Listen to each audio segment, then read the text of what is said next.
আসসালামু আলাইকুম। বেশ শোনা যাচ্ছে। জি ভাই, শুনতে পাচ্ছি। আচ্ছা, যাই হোক আপনাদের 5 নম্বর পর্যন্ত অঙ্ক সাইডুল করাই ছিল। আপনাদের কি বাকি অঙ্কগুলো করতে পারছেন নাকি এগুলো আলোচনা করতে হবে? যদি করতে পারেন তাহলে নতুন টপিক শুরু করি, আর যদি প্রবলেম থাকে তাহলে আমরা একটু আলোচনা করব। আর একটু খাতা কলম নিয়ে বুঝতে হবে। এখানে কিছু ইনফরমেশন মিসিং আছে, যেগুলো হচ্ছে আমি আপনাদের দেওয়ার চেষ্টা করবো আর কি। খাতা কলম নিয়ে বসেন। আর অঙ্ক যদি আলোচনা করার প্রয়োজন না হয় তাহলে আমরা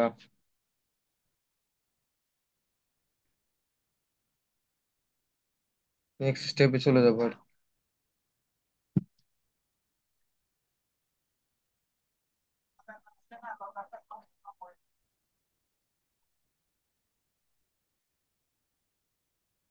আচ্ছা, কিছু অঙ্ক আমি এমনিতেই আলোচনা করে যাই।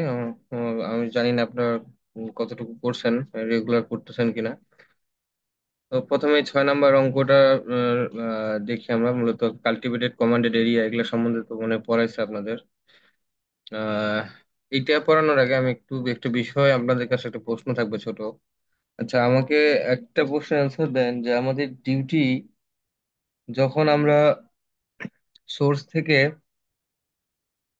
ফিল্ডের দিকে যাই বাড়ে না কমে? কেউ একজন বলেন যে আমরা যখন, এটা গুরুত্বপূর্ণ একটা এমসিকিউ, বিভিন্ন পরীক্ষায় বারবার আসে এটা, যে আমাদের ডিউটি যখন আমরা সোর্স থেকে ফিল্ডের দিকে যাই তখন বাড়ে না কমে? ডিউটি বাড়ে ভাই। ডিউটি বাড়ে। আর বাকি সবাই কি বুঝছেন যে আপনি কি বুঝে বলছেন নাকি এটা পড়ছেন ওভাবে বলতেছেন? জি ভাই, আমি বুঝছি তো। এটা যদি হেক্টর পার কিউমেক আমার সেজন্য চ্যানেলে কিছু পরিমাণ লস হবে। তো এই লসের জন্য আমার, যেহেতু কিউমেকটা নিচে আছে, ওইটা যেহেতু আমার চ্যানেলের সোর্সের দিকে আস্তে আস্তে ভাগ হইতে থাকবে, যেমন 1.1, রাইট, তারপর রাইট, 1.2 ভাগ হইতে হইতে আস্তে আস্তে কমে যাবে। Right, right. তাই তো বুঝছেন। এটা কি বুঝাইছিল সাইদুল? না, উনি তো বুঝায় নেই। না ভাই, আপনি একটু ভালো করে বলেন। আচ্ছা, আমরা তাহলে এটা একটু বোঝার চেষ্টা করি, হ্যাঁ। গুরুত্বপূর্ণ একটা বিষয়, কারণ এটা হচ্ছে আপনাদের পরীক্ষায় আসার মতো একটা বিষয়। আমরা একটা দেখি ফাঁকা পেজ নিয়ে আমরা জিনিসটা জানি, কারণ এই আপনার সামনে এলজিডির পরীক্ষা আছে, এই প্রশ্নটা ধরেন যে কমন একটা প্রশ্ন আসতে পারে, হ্যাঁ। তো ধরেন যে এটা হচ্ছে মূলত আমাদের একটা রিভার। এটা হচ্ছে একটা রিভার, বা আপনি সোর্স বলতে পারেন। এখান থেকে মূলত আমাদের যে চ্যানেলটা চলে যায় এটাকে কি বলি আমরা? ব্রাঞ্চ চ্যানেল, তাই না? এটা ব্রাঞ্চ। আচ্ছা, ব্রাঞ্চ থেকে আমাদের চলে যায় হচ্ছে আপনার, ব্রাঞ্চ থেকে আমাদের চ্যানেলটা সেটাকে বলি হচ্ছে আমরা major distributor channel. Major distributor channel থেকে যে চ্যানেলটা যায় সেটাকে বলি হচ্ছে আমরা মাইনর ডিস্ট্রিবিউটর চ্যানেল।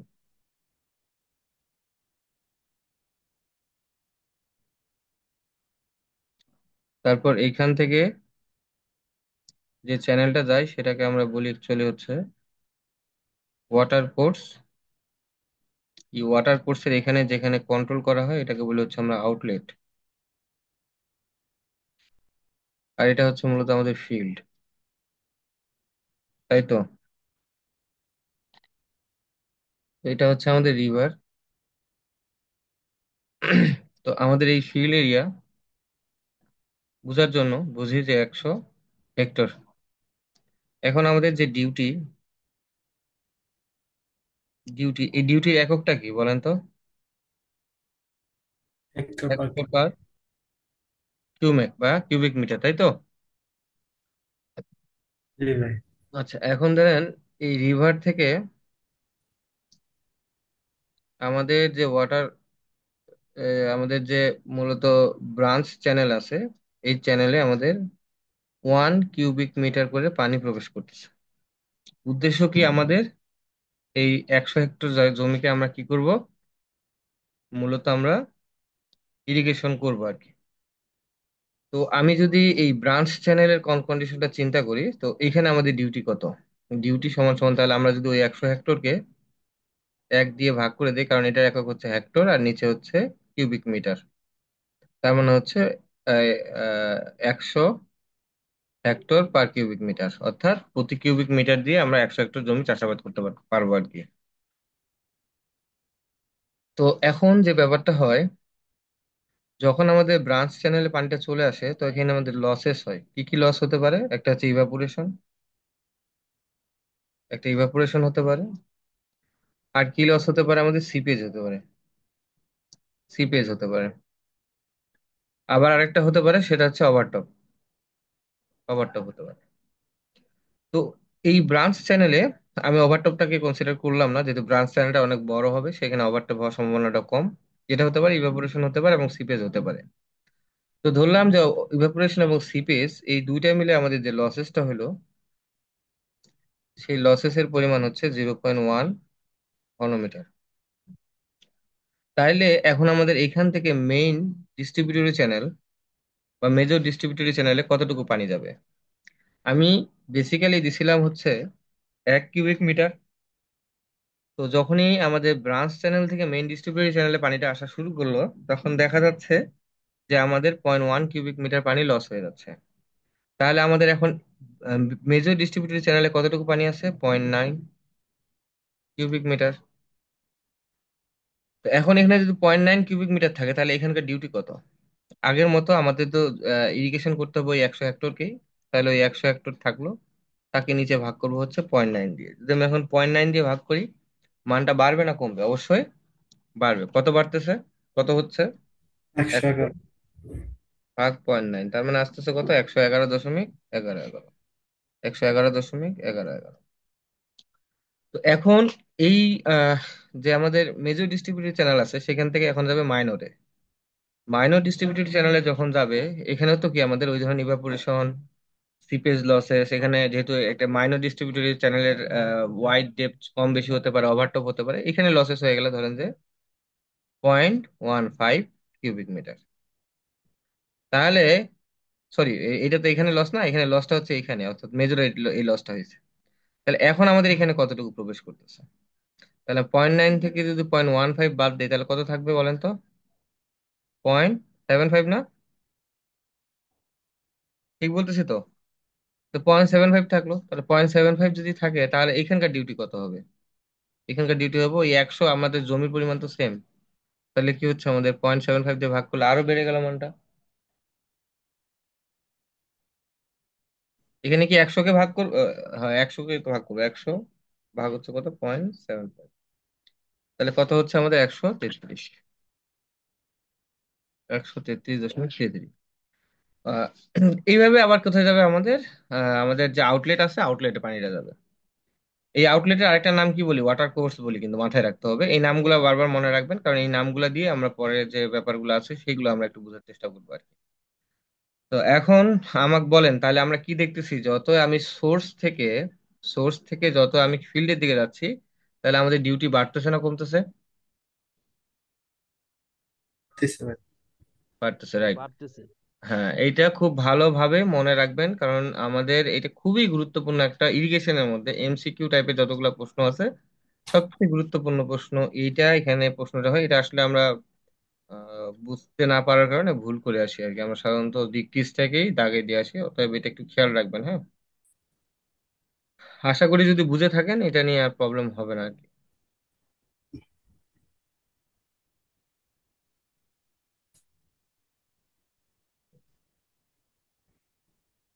আচ্ছা, এইখানে কি বলছে আসলে? এখানে আমি হ্যাঁ, এখানে এই অঙ্কটা আমি আসলে বেসিক্যালি চয়েস করলাম কেন? এখানে একটা নতুন টার্ম আমার কাছে, আমি শীটটা যখন দেখলাম, যে শীটটা ও বানাইছে, যখন শীটটা দেখলাম, এখানে একটা টার্ম আসতেছে, সেটা হচ্ছে টাইম ফ্যাক্টর। টাইম ফ্যাক্টরের একটা ভ্যালু দেওয়া আছে। এখন আমার কথা হচ্ছে, আপনাদের এই টাইম ফ্যাক্টরটা পড়াইছে কিনা, টাইম ফ্যাক্টর সম্বন্ধে কোনো ধারণা আছে কিনা, এটা একটু আমার জানা দরকার। যদি থাকে, জি ভাই, টাইম ফ্যাক্টর পড়াইছে।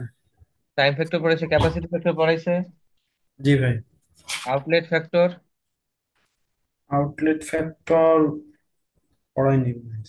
ভাই তারপরে একটু টাচ দেন আপনি ভাই। আউটলেট ফ্যাক্টর শুধু পড়াইনি ভাই। আচ্ছা, টাইম ফ্যাক্টরটা কেউ বলতে পারবেন যারা পড়ছেন? আমি আমি আপনাদের কাছে শিখি, তারপর আমি বুঝাই আমার মতো। বলেন তো, কি বুঝছিলেন?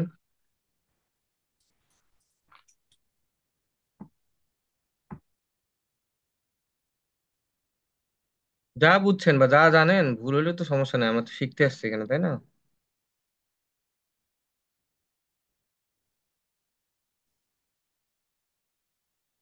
ডিজাইন ডিসচার্জ কে যদি আমরা ওই অ্যাকচুয়াল ডিসচার্জ দিয়ে ভাগ দিই তাহলে যে মানটা পাবো ওইটা টাইম ফ্যাক্টর হিসেবে। না, এখানে একটু কনফিউশন আছে। এটা অ্যাকচুয়াল ডেফিনেশন না। টাইম ফ্যাক্টরের যে ডেফিনেশন আসে এটা যদি লেখেন তাহলে আপনার মার্ক কেটে নিবে আর কি, মার্ক নাও দিতে পারে। এটা অ্যাকচুয়াল ডেফিনেশন টাইম ফ্যাক্টরের না। টাইম ফ্যাক্টরে ডিসচার্জটা আসা কেন মানে আসতেছে, ডিসচার্জটা তো পরের ব্যাপার। ডিসচার্জ আসবে হচ্ছে ক্যাপাসিটি ফ্যাক্টরে, ক্যাপাসিটির সাথে ডিসচার্জের সম্পর্ক না। টাইম ফ্যাক্টরের সাথে তো টাইমের সম্পর্ক হওয়ার কথা। তো আমরা কিছু কিছু ক্ষেত্রে এই মানে স্যার হচ্ছে মানে অ্যাকচুয়াল ওপেন ডেস আর ডিজাইন ওপেন ডেস এর মধ্যে যে রিলেশন ওটাই টাইম ফ্যাক্টর ভাই। হুম, আচ্ছা আমরা দেখি তাহলে আউটলেট ফ্যাক্টরটাকে বুঝি।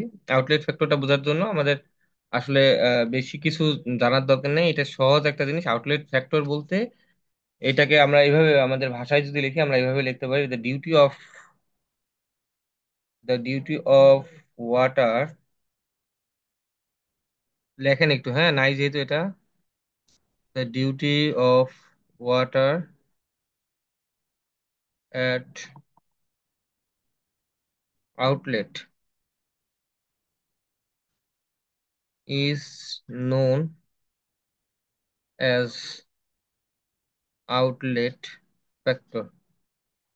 আমি বুঝাচ্ছি, সমস্যা নাই, আর ভালো করে বুঝাই দেবো। এটাকে আবার একটা নাম আছে, it is also known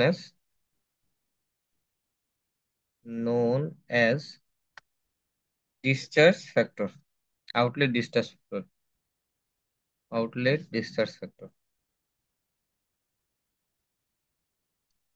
factor.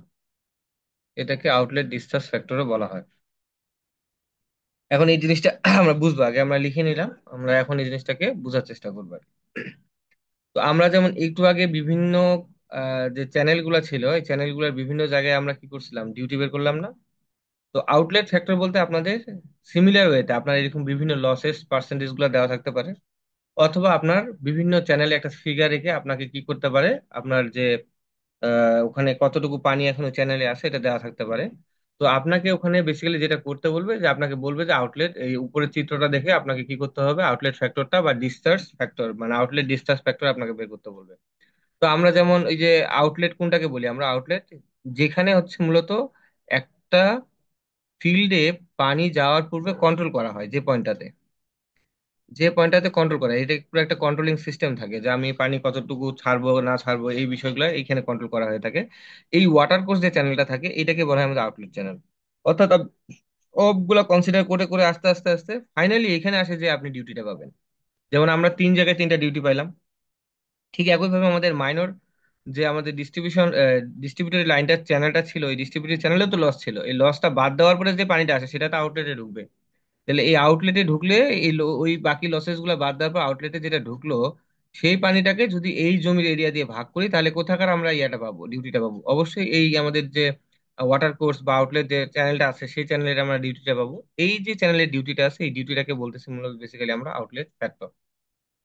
তো সবসময় মাথায় রাখবেন আমাদের আউটলেট ফ্যাক্টরটা কেন কনসিডার করতে হবে বা জানতে হবে, বা এখানকার ডিউটিটা জানতে হবে। মূলত আমাদের এইটার উপর ডিপেন্ড করে যে আমি আসলে কতটুকু ল্যান্ডকে আমি আমার সোর্স থেকে যে পানিটা সাপ্লাই করছি কতটুকু ল্যান্ড আমি কি করতে পারবো, ইরিগেটেড করতে পারবো। এইটা ডিপেন্ড করে হচ্ছে আউটলেট ফ্যাক্টরের উপরে। আউটলেট ফ্যাক্টরের মান যত বেশি বাড়বে তখন বুঝবেন যে আপনার লসেসের পরিমাণটা বাড়তেছে, লসেসের পরিমাণ বাড়ছে। আউটলেট ফ্যাক্টরের মান যত কম হবে তত কি বুঝবেন আপনাদের লসেসের পরিমাণ কমতেছে। তার মানে আপনি বেশি পরিমাণে পানি আপনার ফিল্ডে দিতে পারতেছেন, বেশি পরিমাণে জায়গা আপনার কি করবে, ইরিগেটেড করা পসিবল হবে আর কি। সেই জন্য আমাদের মূলত এই আউটলেট ফ্যাক্টরটা জানা রাখতে হবে। আর এত কিছু তো আমাদের আসলে মনে রাখার যদি মনে নাও থাকে, ডেফিনেশন যদি আসে যে আমাদের তিন ধরনের ফ্যাক্টর ইউজ করা হয় ইরিগেশনের ক্ষেত্রে, কি কি ফ্যাক্টর, সেটা হচ্ছে আউটলেট ফ্যাক্টর, টাইম ফ্যাক্টর, একটা হচ্ছে ক্যাপাসিটি ফ্যাক্টর। এখন যদি বলে ডেফিনেশন লেখেন তখন ডেফিনেশন লিখে দেবেন। এগুলো আসবে কোথায়, এগুলো আসবে হচ্ছে এলজিডি তে, বিসিএস এ যারা ট্রাই করতেছেন, বিসিএস এ এই প্রশ্নগুলো খুব বেশি আসে। তো এগুলো একটু জেনে রাখাটা ভালো আর কি, খুবই ইম্পর্টেন্ট সংজ্ঞা এই কয়েকটা। তো এটা হচ্ছে আমাদের আউটলেট ফ্যাক্টর। এটা যদি বুঝে থাকেন এখন আমরা চলে যাচ্ছি হচ্ছে ক্যাপাসিটি ফ্যাক্টরে।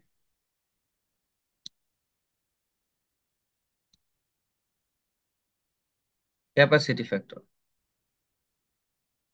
ক্যাপাসিটি ফ্যাক্টরটা আসলে মূলত কি বোঝাচ্ছে? ক্যাপাসিটি ফ্যাক্টর বলতে বোঝাচ্ছে যে আমাদের ফিল্ডে কতটুকু পানি অ্যাকচুয়ালি আমরা তার প্রো পিরিয়ডে কতটুকু পানি দিছি, আর আসলে কতটুকু পানি আমি সাপ্লাই করছিলাম, ম্যাক্সিমাম অ্যাকচুয়াল কতটুকু পানি আমার ফিল্ডে আছে, আর আমি কতটুকু ডেলিভার করছিলাম বা ফিল্ডে কতটুকু ম্যাক্সিমাম ডিসচার্জ দেওয়া যায়। মানে একটা সহজ ভাবে বুঝেন, সহজ করে আমি বুঝাই যে এটা এটা ধরেন যে একটা রিভার। তারপর ওই চিত্রটা আসলে বারবার আঁকার প্রয়োজন হচ্ছে আর কি।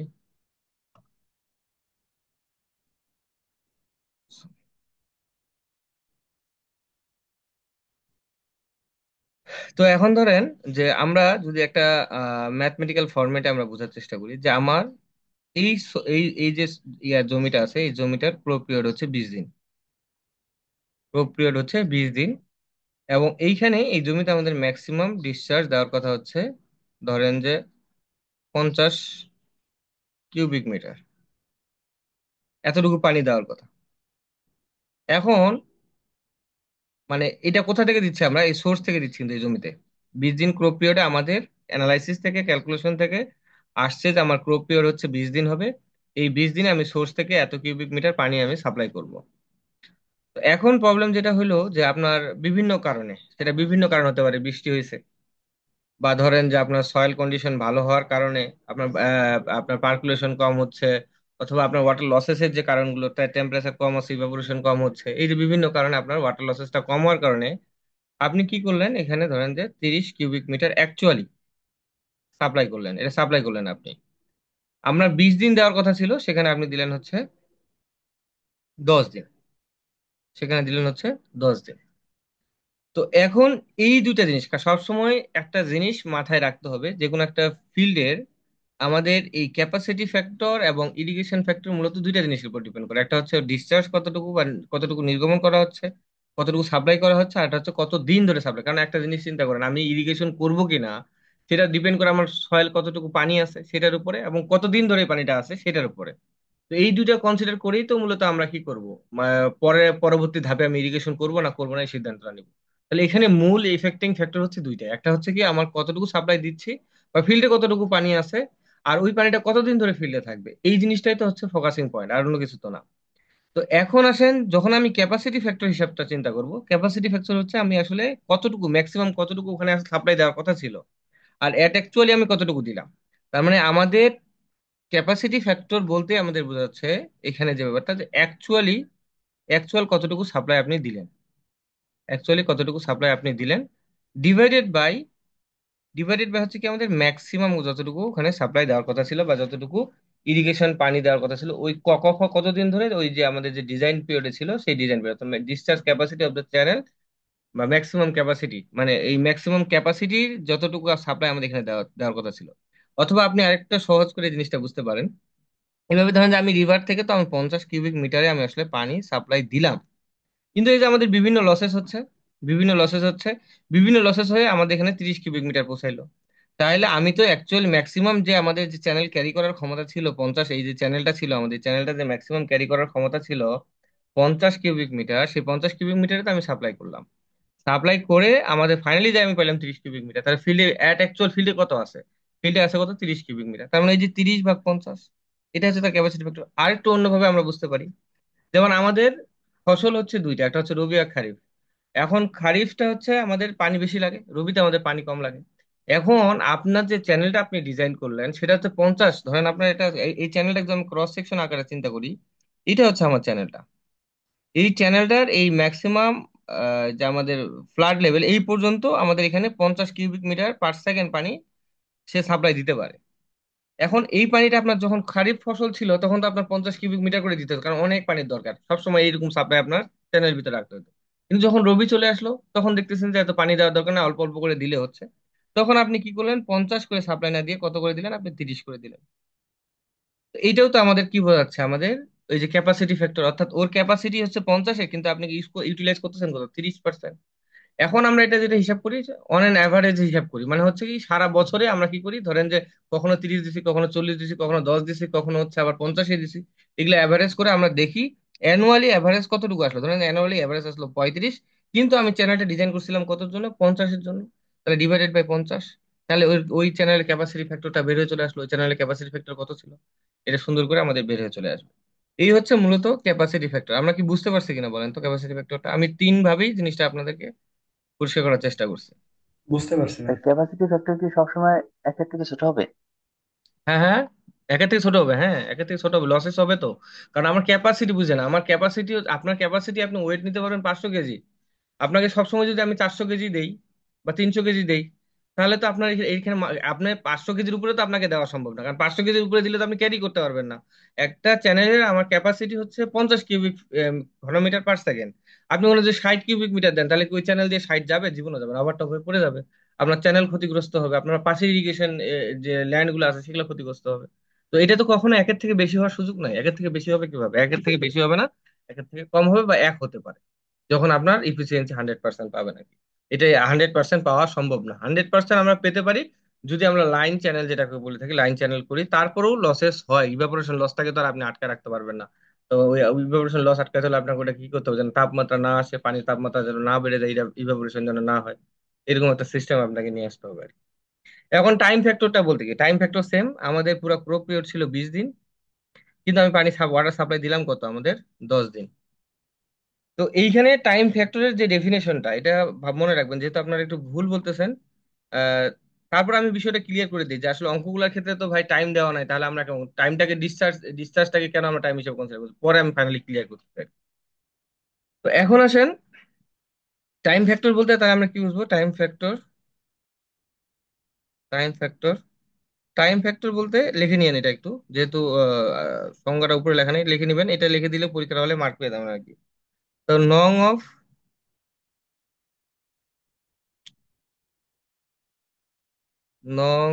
Of days canal canal actually run, যে কলমটা আছে ডিস্টার্ব করতেছে, actually run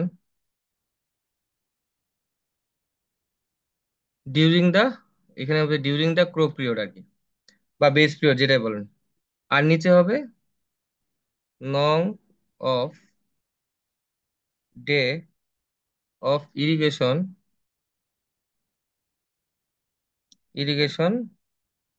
crop period, crop period, কলমটা সমস্যা হচ্ছে। এই হচ্ছে মূলত টাইম ফ্যাক্টর। তার মানে আমরা যদি চিন্তা করি যে আমাদের আসলে ক্রপ পিরিয়ড হচ্ছে কত, 20 দিন, আর আমরা অ্যাকচুয়ালি সাপ্লাই সাপ্লাই করছি কত, 10 দিন, তার মানে কত হচ্ছে আমাদের এখানে 50%, টাইম ফ্যাক্টর হচ্ছে 50%। এখন এইখানে যে ভাই প্রবলেমটা নিচেরটা হয়, কি লিখছেন? এটা হচ্ছে আমরা ওই যে ক্রপ পিরিয়ডটা আর কি, অ্যাকচুয়াল ক্রপ পিরিয়ড কত, মানে কতদিন ধরে আপনার ইরিগেশন করার কথা, ম্যাক্সিমাম কতদিন ধরে করার কথা ছিল, আসলে আপনি ভাই করছেন। উপরে কি লিখছেন বোঝা যাচ্ছে না, আপনি একটু মুখে বলে দিলে ভালো হতো। আমি মুখে বলি, হ্যাঁ। নং অফ ডে, মানে নং off day channel run, actually run মানে কতদিন অ্যাকচুয়ালি রান হয়েছে, মানে ওই যে আপনাদের যে চ্যানেলটা আছে এই চ্যানেলটা অ্যাকচুয়ালি কতদিন রান হয়েছে। নিচে হচ্ছে কতদিন রান করার কথা ছিল। এক কথায় আপনি বলতে পারেন যে অ্যাকচুয়ালি আপনি কতদিন পানি দিছেন, আর নিচে হচ্ছে কি কতদিন পানি দেওয়ার কথা ছিল। কথা বুঝতে পারছেন আমার? জি আমার ভাই, বুঝতে পেনটা কাজ পারছি। করতেছে না ভাই আজকে, সরি আসলে, খালি বারবার ছেড়ে দিচ্ছে, ওই জন্য এরকম হয়ে যাচ্ছে।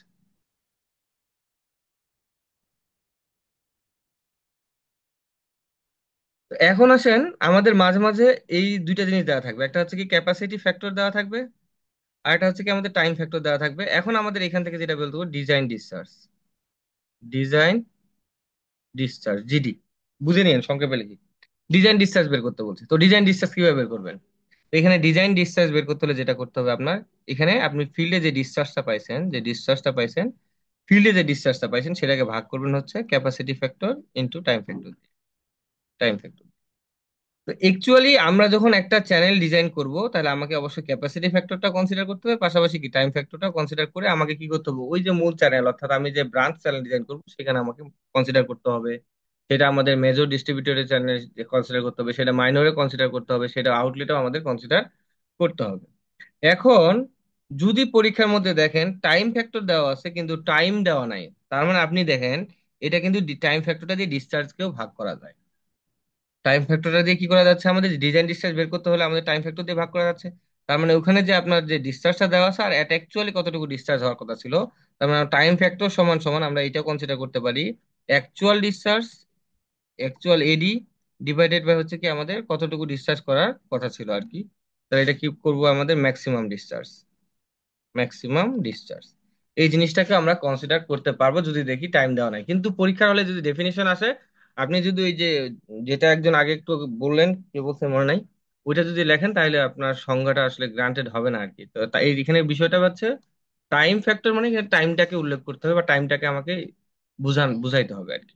ক্যাপাসিটি যখন আসবে, ক্যাপাসিটির সাথে ডিসচার্জের সম্পর্ক, তখন আমি ডিসচার্জটাকে নিয়ে আসার চেষ্টা করবো আর কি। ঠিক আছে।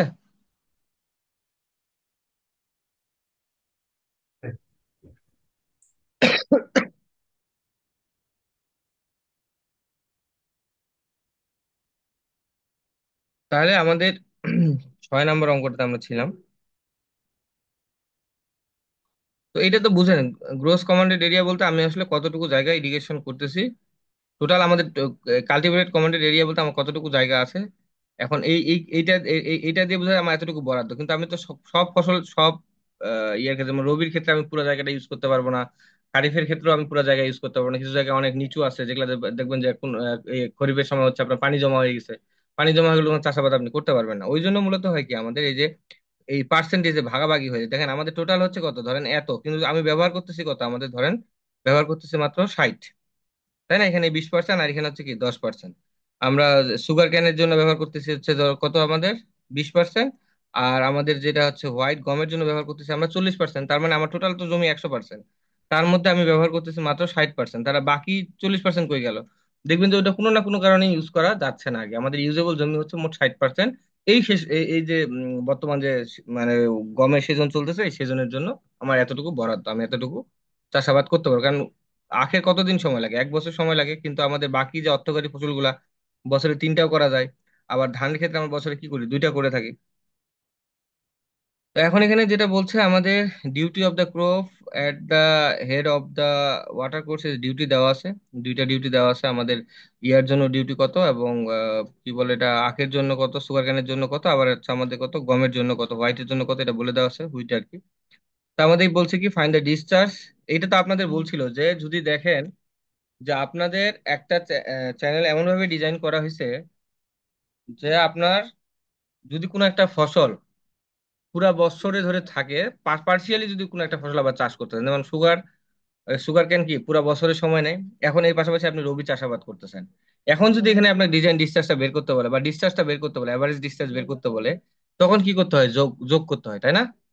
কিন্তু যদি এমন হয় যে আপনার রবি এবং খারিফের কথা বলা হয়, তাহলে দুইটা দুই ভাগে ভাগ করা, দুইটা সময়ের ক্ষেত্রে, তখন কি করতে হবে, যেটা আমাদের ম্যাক্সিমাম সেটা দিয়ে আমাদের কি করতে হবে, মূলত ডিজাইন করতে হবে। মূল কারণ কি?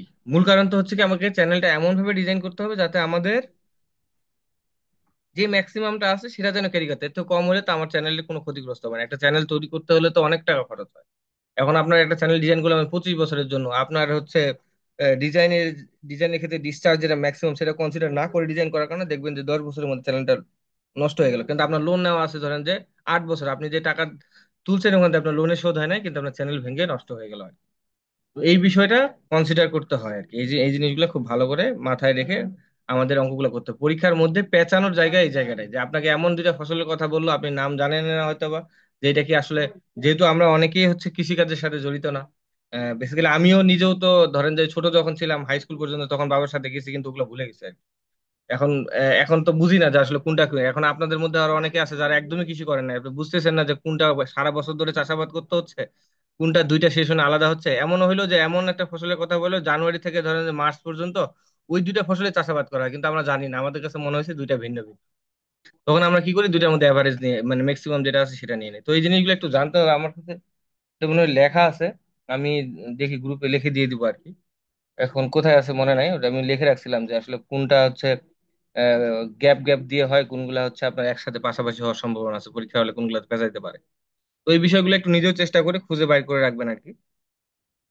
তো এখন আসেন আমাদের এখানে ইয়া দেওয়া আছে, কি দেওয়া আছে আমাদের এখানে, ডিউটি দেওয়া আছে, প্লাস আমাদের কি দেওয়া আছে, টোটাল এরিয়াটা দেওয়া আছে। আর আমাদের এখানে কি বের করতে বলছে, আমাদের ডিসচার্জটা বের করতে বলছে at the head of the water course, অর্থাৎ একদম ওয়াটার কোর্সে বা আউটলেটে কতটুকু পানি আমাদের ডিসচার্জ হচ্ছে সেটা বের করতে বলছে, এবং ডিটারমাইন দ্য ডিজাইন ডিসচার্জ, এবং ডিজাইন ডিসচার্জ বের করতে বলছে অ্যাট দ্য আউটলেট। আউটলেটে কথা খেয়াল রাখবেন, ডিজাইন ডিসচার্জ কোথায় বের করতে হচ্ছে, এটাও কিন্তু আউটলেটে। এখানে যেটা দেওয়া আছে সেটা হচ্ছে কি মূলত আমাদের টাইম ফ্যাক্টরটা কনসিডার করতে বলছে। তাহলে এখন আমাদের প্রথমে যেটা, আপনারা এটা খুব সহজ হয়ে যায়, এই সূত্র এইগুলো অঙ্কে তো সূত্র লাগে না, জাস্ট মানে ইউনিটটা মাথায় রাখলে হয়ে যায়।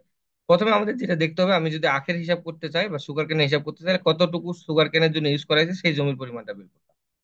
একইভাবে গমের জন্য কতটুকু জমি ব্যবহার করা হচ্ছে সেটা আমরা বের করে ফেললাম। এখন আমাদের তো ডিসচার্জ দরকার, বেসিক্যালি আমার ডিসচার্জ দরকার। তার মানে আমাদের এখানে যে ডিউটিটা দেওয়া আছে এটা কি আমাদের, ইউনিটটা কি আমাদের হেক্টর কিউবিক মিটার। আর আমাদের যে এরিয়াটা সেটা হেক্টর, তার মানে আমি যদি উপরে হেক্টর রাখি, হেক্টর হেক্টর কেটে দিলে কিউবিক মিটার পার সেকেন্ডটা নিচে ওই উপরে চলে যাচ্ছে। তার মানে তো আমার ডিসচার্জ, এখানে তো আর ওই সূত্র পড়ার দরকার নাই যে 8.64 কি জানি বি বাই ডেল, এইগুলা তো পড়ার দরকার নাই, বা ডেল বাই বি, আমি তো সূত্র ভুলে গেছি, বি বাই ডেল। তো এখন আপনাদের যেটা করতে হবে, আপনাদের আপনি এই যে যেগুলাতে আপনাদের ফর্মুলা ব্যবহার করা হয়েছে, আপনি যদি একটু মাথা খাটান দেখেন যে এই এই চ্যাপ্টারের অঙ্কগুলো আপনি এমনিতেই পারবেন, কোনো ফর্মুলা মাথায় রাখার দরকার নেই। কারণ আপনারা যখন এই ফর্মুলাটা তৈরি করা হয়েছে, ডিউটি ডেল্টা বেস পিরিয়ডের মধ্যে যে রিলেশনটা যখন তৈরি করা হয়েছে, তখন কিন্তু এই জিনিসগুলো মানে ম্যাথমেটিক্যাল ক্যালকুলেশন করে যে বলা হয়েছে যে আপনি ডিউটিটাকে হেক্টর পার কিউমেকে পাবো, আহ, তারপর হচ্ছে কি আমি বেস পিরিয়ড হচ্ছে আমি ডেতে পাবো, আর রিয়াটাকে আমরা হচ্ছে সেন্টিমিটারে বা মিটারে পাবো। এই যে এই জিনিসগুলো কনসিডার করে কিন্তু আমরা কনভার্ট করে রিলেশনটা তৈরি করছিলাম আর কি। এটা তেমন কোনো বিষয় না। তো আমাদের এখন দেখেন এখানে আমাদের দুইটা ডিসচার্জ আসছে। একটা হচ্ছে কি আমাদের সুগার কেনার জন্য জাস্ট ভাগ করে দিয়ে চলে আসছে, কিন্তু অন্য কিছু করা হয় নাই। জাস্ট আমরা এখানে এরিয়াটা পাইলাম, এরিয়াটাকে কি করলাম ডিউটি দিয়ে ভাগ করলাম, তো আমাদের এখানে ডিসচার্জ চলে আসছে। একবারে গম যেটা আছে সেটাকে আমরা কি করলাম, এই যে এরিয়াটাকে ভাগ করে দিলাম, তাহলে এটা ওই গমের জন্য কতটুকু ডিসচার্জ দিতে হয় সেটা আমাদের চলে আসলো। যেহেতু এটা একটা হচ্ছে পুরা বছর ধরে চলবে, আর একটা হচ্ছে মাঝামাঝি কোনো একটা সময় দিয়ে চলবে, তাহলে আমাদের অবশ্যই ওই ওই সুগার কেনার জন্য তো আমাদের ডিসচার্জ চলবেই। পাশাপাশি আমাকে কি করতে হবে, একটা পার্সিয়াল চ্যানেলের মাধ্যমে আবার গমের মধ্যে দিতে হবে। তার মানে আমাদের সুগার ক্যানের মধ্যে এখানে সাপ্লাই হচ্ছে, পাশাপাশি এটা হচ্ছে, তার মানে আমাকে সুগার ক্যানের জন্য যে ডিসচার্জ আছে সেটা তো মেনটেন করতে হবে। পাশাপাশি কি মেনটেন করতে হবে, আমাদের যে গমটা আছে সেটা মেনটেন করতে হবে। তাহলে কতটুকু ডিসচার্জ দিতে হবে বা কতটুকু ডিসচার্জের জন্য আমরা মূলত আমাদের আউটলেটটা ডিজাইন করব। আমাদের আউটলেটটা ডিজাইন করব হচ্ছে কি এই দুইটার যোগফলের সমকলন। তাহলে আমার আউটলেটে অ্যাভারেজ যে ডিসচার্জ বা রিকোয়ার যে ডিসচার্জ, ফিল্ডে যে পানিটা থাকবে সেটা হচ্ছে এটা। এখন আমরা যদি, যেহেতু আমাদের আমি আগেই বলছিলাম টাইম ফ্যাক্টর, যদি টাইম কনসিডারেশন বা টাইমটা দেওয়া না থাকে, তাহলে আপনারা যেটা করবেন সেটা হচ্ছে যে ডিসচার্জটা দেওয়া আছে, যেহেতু আমাদের টাইম ফ্যাক্টরটা দেওয়া আছে, ভাগ করে দিলে আমাদের কি চলে আসতেছে এখানে, ডিজাইন যে ডিসচার্জটা আছে সেই ডিজাইন ডিসচার্জটা আমাদের এখানে চলে আসবে। এই হচ্ছে মূলত আপনাদের এই টাইম ফ্যাক্টর নিয়ে হালকা আলোচনা। আর 7 নম্বর অঙ্কটা কি করছেন, এটা তো পারার কথা, এক সেম সেম অঙ্ক, সহজ, খালি এখানে যে বেস পিরিয়ডের বিষয়টা কনসিডার করছে, এটা মনে হয় পারবেন। আমরা একটু পাম্পের অঙ্কের মধ্যে যাওয়ার চেষ্টা করি। আচ্ছা, এখানে একটা কারেকশন ছিল এই অঙ্ক এখানে, এটা আমি কারেকশন করে দিছি। এটা পারবেন, এটা এখানে আরেকটু সমস্যা আছে। সেটা হচ্ছে এই যে এইখানে বলছে total depth of the field, এটা হচ্ছে কত, 60 সেন্টিমিটার হবে প্রশ্নের মধ্যে। হ্যাঁ, total depth of the field হচ্ছে 60 সেন্টিমিটার। আমি একটু পড়ি প্রশ্নটা। তো বলছে at a certain place in Bangladesh the transportation of rice taken, কি বলছে, ট্রান্সপ্লান্ট অর্থাৎ গাছ লাগাইতে যে সময় লাগে 16 দিন আর কি। The total depth of the field এখানে 60 সেন্টিমিটার হবে। ডিউরিং দ্য প্লান্টেশন পিরিয়ড হচ্ছে কত, 16 দিন। Rain start falling and about 10 centimetre, 10 centimetre বৃষ্টিপাত হয়েছে আর কি। বলছে being utilise to fulfil the demand, ডিমান্ডকে ফুলফিল করার জন্য ওই 10 সেন্টিমিটার পানি আমাদের ব্যবহার করেছে। Find out the duty of the require of during the transplantation, কি বলছে, ট্রান্সপ্লান্টেশন পিরিয়ড। তো ট্রান্সপ্লান্টেশন পিরিয়ডে হচ্ছে আমাদের কতটুকু ডিউটি হবে সেই ডিউটিটা বের করতে বলছে। তাহলে খেয়াল করেন, ডিউটি বের করার জন্য আমরা যেটা লাগবে সেটা হচ্ছে আমি আসলে একচুয়ালি আমি কতটুকু ডিসচার্জ করছি সেটা আমাদের জানতে হবে। তার মানে আমাদের যে এটা ফিল্ড ছিল, এইখানে আমার টোটাল যে এই ফিল্ডে টোটাল যে পানি সাপ্লাই করতে হবে সেটা হচ্ছে কত, 60 সেন্টিমিটার। কিন্তু আমাদের এখানে বৃষ্টিপাত হয়ে গেছে, বৃষ্টিপাত হওয়ার কারণে যে ঘটনাটা ঘটছে, আমাদের 10 সেন্টিমিটার বৃষ্টিপাত হয়েছে। এই 10 সেন্টিমিটার পানি তো আর আমার ওই জমিতে সাপ্লাই করার দরকার নাই। তাহলে একচুয়ালি আমি কতটুকু, অর্থাৎ আমাদের যে ডেল যেটা, সেটা কত ডেপথের পানি সাপ্লাই করবো সেটা হচ্ছে কত আমাদের, তাহলে 50 সেন্টিমিটার পানি আমরা কি করবো এখানে মূলত সাপ্লাই করবো, এই জিনিসটা এখানে বের করা হয়েছে। তাহলে এখানে আমরা ডিউটিটা সহজে সূত্রতে ফেলে দিলে আমাদের তো ইয়ার টাইমটা কত দেওয়া আছে, আমাদের 16 দিন দেওয়া আছে, তো এখানে 16 দিন বসাই দিলে আমাদের মূলত ডিউটি চলে আসতেছে। এখন আমাদের এখানে যে কথাটা বলছে 25% losses water in water course, water কোর্সে যাইতে 25% পানি লস হচ্ছে। Find out the duty at the head of the course, অর্থাৎ এটা তো আমাদের ফিল্ড ছিল, এটা হচ্ছে আমাদের মূলত ওয়াটার কোর্সটা। এইখানে হচ্ছে এটাকে আমরা আউটলেটও বলি, এটা হচ্ছে আউটলেট যেখানে কন্ট্রোল করা হয়ে থাকে। তো আমাদের এইখানে যে মানে পানিটা সাপ্লাই করা হয়েছে, সেই সাপ্লাই যে ডিউটিটা আমরা পাইছি, এখানে ডিউটিটা কি হবে? অবশ্যই ম্যাক্সিমাম ডিউটি হবে। এখানে ম্যাক্সিমাম ডিউটি হবে। এখান থেকে যখন আমরা বের হয়ে এদিকে চলে যাব, ডিউটিটা কি হবে? আস্তে আস্তে কমতে থাকবে। তার মানে এখানে যদি 25% লসেস হয়, তার মানে এখানে কতটুকু পানি পাইছি আমরা? এখানে ফিল্ডে যেটা ইয়ে আছে তার কত, 75% পানি সাপ্লাই করছি, মানে 0.75। তাহলে এইখানকার ডিউটি যদি আমাদের 276 হয়, তাহলে এখানকার ডিউটি বাড়বে না কমবে? অবশ্যই ব্যাকওয়ার্ডে গেলে ডিউটি কি হতে, কমতে থাকবে না? তার কমবে মানে ভাই, আমরা আগে কমবে। যে ডিউটিটা পাইলাম তার সাথে কি করলাম, 0.75 গুণ করলাম। তাহলে এখন আমাদের এই যে ওয়াটার কোর্স আছে, ওয়াটার কোর্সের যে ডিউটিটা সেটা হচ্ছে আমাদের কত, 207, 207.36 হেক্টর পার কিউমেক। তারপর আমাদের কি বলছে, আমাদের ডিউটি অ্যাট দ্য ডিস্ট্রিবিউটরি চ্যানেল। তার মানে এখান থেকে এখন আমরা যেটা যাব সেটা হচ্ছে কি একটা ডিস্ট্রিবিউটরি চ্যানেলে যাব। তো এই ডিস্ট্রিবিউটরি চ্যানেলে আবার কি হচ্ছে, আমাদের যে পানিটা আছে সেখানে আরো 15% লস হচ্ছে। তার মানে এইখানে 15% লস হয়ে গেছে। অর্থাৎ আমার এইখানকার যে ডিউটিটা ছিল, এইখানে আসে ডিউটিটা বাড়বে না কমবে এখন বলেন তো?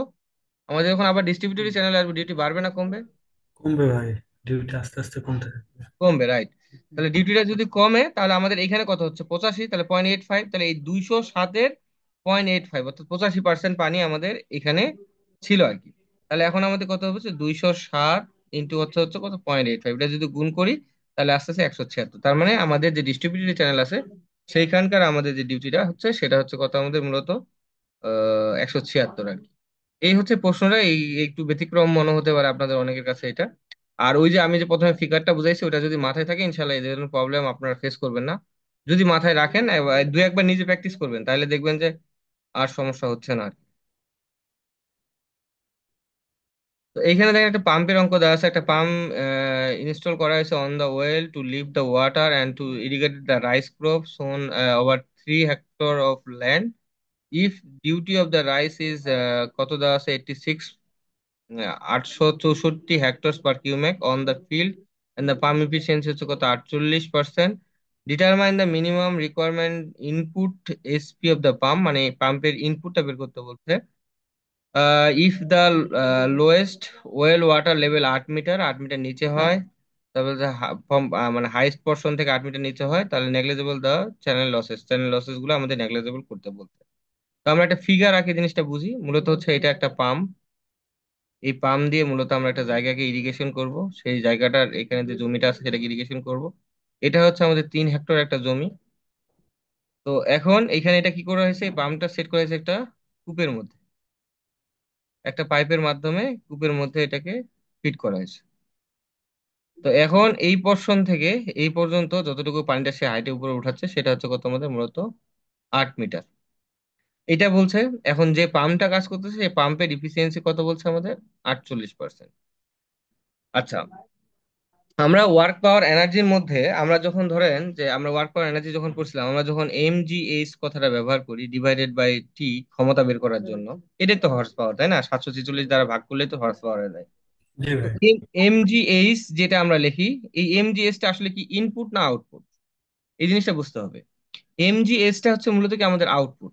কারণ আমাদের এখানে এম বলতে কি বোঝাচ্ছে, কতটুকু কাজ হলো অর্থাৎ কতটুকু পানি এখানে আসলো সেটা। জি তো আমাদের ধ্রুবক।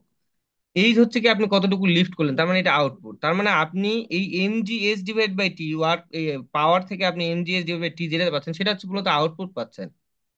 তো আপনার কাছে প্রশ্ন চাইছে কি ইনপুট। ইনপুট মানে আমাদের এই পাম্পের গায়ে কত লেখা আছে, সেটা হচ্ছে মূলত ইনপুট। আপনার যত হর্স পাওয়ার লেখা থাকে তত হর্স পাওয়ার কি আমরা পাই? পাই না তো। কিছুটা হলেও লসেস এর কারণে আমাদের কমে যায়, হেড লসের কারণে আমাদের কমে যায়। তো আমাদের ইনপুট চাইছে, তাহলে ইনপুটটা আমরা কেমনে পাবো? আমরা জানি যে কোনো পাম্পের ক্ষমতা বা ইনপুট ইফিসিয়েন্সি সমান সমান আমরা কি জানি, আউটপুট ডিভাইডেড বাই হচ্ছে কি মূলত আমাদের ইনপুট। আমার দরকার মূলত ইনপুট। তার মানে আমি ইনপুটটা কিভাবে পাবো? আগে আমার দরকার যেটা সেটা হচ্ছে আমাদের আসলে কতটুকু কাজ হইলো সেটা আমাদের বের করতে হবে। তারপর আমি ওই কাজটাকে যদি তার ইফিসিয়েন্সি দিয়ে ভাগ করে দিই, তাহলে মূলত আমরা ইনপুটটা ইজিলি পেয়ে যাচ্ছি। তো এখন আমাদের এখানে প্রথমে আমরা যেহেতু এই ফর্মুলাটার সাথে আমরা খুব বেশি পরিচিত এবং এটা কিভাবে আসে আমি আমি মনে হয় আপনাদের পড়াইছিলাম যে Q gamma S divided by হচ্ছে কি, এখানে কিউ এর মধ্যে টি আছে ওই জন্য টিটা আলাদা করে লিখতে হয় না। নিচে শুধু আপনি হর্স পাওয়ার করার জন্য 746 দ্বারা ভাগ করেন। আবার আপনাকে এটা বলা হয়েছিল যে যদি এফপিএস এ করতে চান তাহলে এই গামাটাকে কি লিখতে হবে বলেন তো, রো লিখতে হবে, তাই না? জিটাকে তুলে দিতে হবে। আর নিচে 550 বসাইতে হবে। তো এখন আসেন আমাদের যেটা দরকার সেটা হচ্ছে কি কিউ। আমাদের যদি পাম্পের হর্স পাওয়ার বের করতে চাই তো আমাদের ডিসচার্জ বা নির্গমনটা আমাদের বের করা খুব জরুরি, বা এটা জানা খুবই জরুরি। তা আপনি নির্গমনটা কেমনে বের করবেন? আপনার এখানে এরিয়া দেওয়া আছে, আপনার এখানে ডিউটি দেওয়া আছে, নির্গমন বের করা যাবে না? তো আমি 3 কে যদি ওই যে 846 দ্বারা ভাগ করে দিই তাহলে সহজে আমাদের ডিসচার্জ চলে আসতেছে। এই যে আমরা এখান থেকে ডিসচার্জটা বের করে ফেললাম। তো আমাদের যে ফর্মুলা জানা আছে ফর্মুলার মধ্যে মান বসাই দেন। মান বসাই দিলে মূলত কি চলে আসতেছে আপনার, নিচে 740 দ্বারা ভাগ করলে কত হর্স পাওয়ারের পাম্প লাগবে সেটা চলে আসতেছে। আর এখানে হচ্ছে এটা এটা কত, 9810 একবারে বসাইতে পারতেন। ওই যে গামা যেটা আছে, গামার মানটা হচ্ছে রো ইন্টু জি বলি না, ওরা রো এবং জিটা বসানোর চেষ্টা করছে আর কি। ঠিক আছে। তো আপনি 9810 একবারে বসাইলে হয়ে যাবে। এখানে আট তো হাইট, যতটুকু লিফট করবেন। তা আমাদের এটা আসলে কি, আমাদের মূলত কতটুকু ওয়ার্ক হয়েছে, এই ওয়ার্ক হওয়ার জন্য কত হর্স পাওয়ার, এটা হচ্ছে। এখন আমাদের তো দরকার ইনপুট। আমি ইনপুট কত দিচ্ছি, যে 48% ইফিসিয়েন্সি, তার মানে 52% লস হচ্ছে। তার ইফিসিয়েন্সির ক্ষেত্রে আমরা কি জানি? আমরা ইফিসিয়েন্সি সম্বন্ধে জানি আমরা আউটপুট ডিভাইডেড বাই কি হচ্ছে ইনপুট। তাহলে আউটপুট বসাই দেন, ইফিসিয়েন্সি বসাই দেন, তাহলে ইনপুটটা আমাদের চলে আসবে। এই হচ্ছে আপনাদের পাম্পের অঙ্কটা আর কি, এর সাথে রিলেটেড। আসলে এই পাম্পের বিষয়গুলো হচ্ছে এমন একটা জিনিস, এটা সবার সাথে এবং আপনার ওপেন চ্যানেলেও এটাকে রিলেট করা যায় আর কি, এটাই হচ্ছে সমস্যা। কিন্তু ফর্মুলাটা যদি মাথায় রাখেন তাহলে সহজে পারবেন। এটাও সেম অঙ্ক। এখানে একটা অঙ্ক আছে, আমার মনে হয় এটা কি একটু, হ্যাঁ এটা একটু দরকার। আচ্ছা, এখানে কি বলতেছে, একটা পাম্প হচ্ছে এত লিটার ওয়াটার পার আওয়ারে কি করছে আমাদের 21 মিটার উপরে লিফট করতেছে। Compute the water horse power, মানে ওই যে ওয়ার্কিং হর্স পাওয়ারটা আমাদের কাছে, if the pump has the efficiency 72%, পাম্পের ইফিসিয়েন্সি 72%, বুঝবেন। What is the size premier mover is required to be operate the pump? পাম্পটা চালানোর জন্য প্রিমিয়ার কি বলছে, মুভারটার সাইজ কত হবে সেটা বের করতে বলছে। এটা তো আবার নতুন জিনিস দেখলাম আমি। আচ্ছা, তারপর কি বলতেছে আমাদের, if the direct drive electric motor having the efficiency 80% is use to operate the pump, compute the cost of the energy in in a month of 30 days, the pump is operate 12 hours daily for 30 days। আর কত টাকা পার ইউনিটের দাম সেটা আমাদের দেওয়া আছে। আচ্ছা, যাই হোক, এখন আমাদের মূলত প্রথমে যেটা কাজ সেটা হচ্ছে আমাদের পাম্পটা কতটুকু নির্গমন করতেছে সেটার পরিমাণ দেওয়া আছে, সেটাকে আমরা জাস্ট মানে ইউনিটটা কনভার্ট করে কিউবিক মিটার পার সেকেন্ডে আমরা করে নিলাম। এখন আসেন আমরা মূলত যেটা করব সেটা হচ্ছে, আমাদের কথাটা বুঝি, এটা হচ্ছে আমাদের মোটর। এই মোটরটাকে চালানো হচ্ছে আরেকটা ইলেকট্রিক মোটরের মাধ্যমে। এই মোটরটায় আমাদের মূলত পানি কি করতেছে, লিফট করতেছে। কতটুকু লিফট করতেছে, 9300, কি 93,600 লিটার পানি লিফট করতেছিল। কত মিটার নিচ থেকে? 21 মিটার নিচ থেকে এটাকে লিফট করতেছে আর কি। তো এখন এটার এফিসিয়েন্সি বলছে 72%, আর যে মোটরটা আমাদের চালাবে সেটা হচ্ছে কত, মূলত 80%। এই জিনিসটা আমাদের বলছে। তো আমাদের এখানে ফাইনালি যেটা বলছে যে কত টাকা খরচ হবে, তো আমাদের বিদ্যুৎ বিল আসবে কোথা থেকে? এই মোটর থেকে কিন্তু ফাইনালি বিদ্যুৎ বিলটা আমাদের আসবে।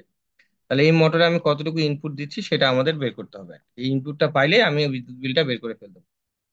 তো আমার ডিসচার্জ জানা আছে। আর এইটা আসলে কি লিখছে আমি এটা বুঝতেছি না আর কি। হ্যাঁ, আমি এটা দেখে না দেখে বলতে পারবো না এখন। তো এখন আসলে মূলত আমি যেটা বুঝতেছি সেটা আমি একটু বুঝাই দিই। সেটা হচ্ছে কি, আমাদের এখানে ডিসচার্জ বের করলাম, তারপরে হচ্ছে আউটপুট পাওয়ার কত, সেই পাওয়ারটা আমরা অলরেডি আমরা জানি কিভাবে বের করতে হয়, ডিসচার্জ জানা আছে। তারপরে গামার মানটা বসাইলাম, এজ 21 মিটার বা 746 দ্বারা ভাগ করলাম হর্স পাওয়ার করার জন্য, চলে আসলো। তো এখন আমরা যেটা দরকার সেটা হচ্ছে একদম এখানকার আউটপুট। তো এখানকার আউটপুট আপনি একবারেই করতে পারেন কিন্তু সহজ করে। সেটা হচ্ছে কত, 7.18 দেওয়া আছে। দুই জায়গায় দুইটা এফিসিয়েন্সি আছে, তাহলে দুইটা এফিসিয়েন্সি দিয়ে যদি একবারে ভাগ করে দেন তাহলে কিন্তু একবারে আলাদা আলাদা করে দুইবার ভাগ করার থেকে একবার ভাগ করে দিলে আপনার ফাইনালি আপনার যে ওয়াটটা আছে সেই ওয়াটটা চলে আসবে। মানে এত ওয়াটের মোটরটা আমাদের, এত ওয়াটের আছে আর কি। এই মোটরটা চালানোর জন্য মূলত আমাদের বিদ্যুৎ সাপ্লাই দিতে হয়। তো এখন আসেন আমরা কি করব। আমরা তো যে কোনো জানি ইউনিট বের করার জন্য, ইউনিট বের করার সূত্র তো আমরা জানি কি, ইউনিট বের করার জন্য এটা কিলোওয়াট আওয়ার বলে। তো এখানে কি আছে আমাদের, এটা আমাদের হর্স পাওয়ার ছিল, হর্স পাওয়ারটাকে কিলোওয়াট করলাম। কেমনে করলাম এটা তো জানি, 746 দ্বারা গুণ করলে কি হবে, ওয়াট হবে, তাকে 1000 দ্বারা ভাগ করলে কি হয়ে যাবে, কিলোওয়াট হয়ে যাবে। তো কিলোওয়াট আছে, আমাদের দরকার শুধু আওয়ার। তাহলে আমরা এখানে আওয়ার, এই যে 12 ঘন্টা করে 30 দিন চালানো হয়েছে, তাহলে আমরা এখানে টোটাল আওয়ারটা পাইলাম, তার সাথে এটা গুণ করলাম, তাহলে এটা কিলো আওয়ার আওয়ার হয়ে গেল। এই কিলোওয়াট আওয়ার মানে তো হচ্ছে কি 1 ইউনিট বলি, আর 1 ইউনিটে কত টাকা খরচ হয়? 20 পয়সা করে খরচ হয়।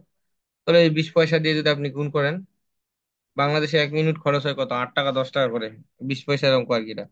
তাহলে আমাদের প্রায় হচ্ছে 700 টাকা খরচ হয় 1 মাসে। এই হচ্ছে আপনাদের, এটা পারবেন, নিজে দেখলেই পারবেন এগুলা, সমস্যা নাই। আমি নতুন টপিকে একটু যাওয়ার চেষ্টা করি।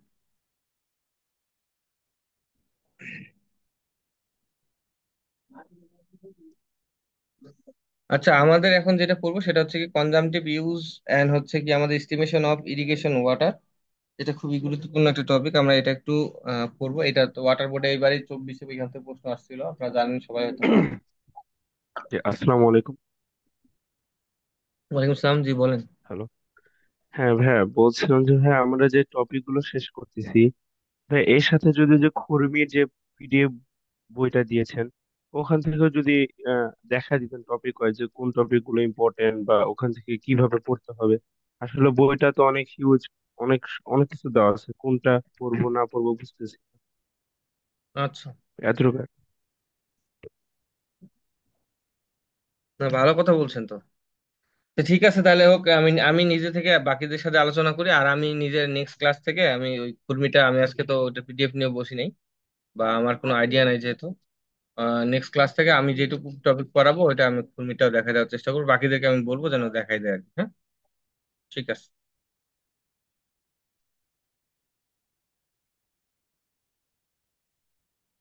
আচ্ছা, কনজামটিভ ইউজ এন্ড হচ্ছে এস্টিমেশন অফ ইরিগেশন ওয়াটার।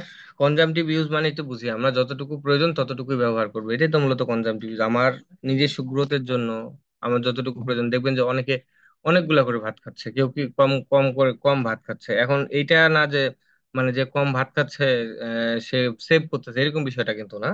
তার আসলে বেড়ে ওঠার জন্য অতটুকুই দরকার। আর যে অনেক বেশি খাচ্ছে তার বেড়ে ওঠার জন্য অতটুকু দরকার, সেই জন্য সেটা সে ওইটুকু খাচ্ছে।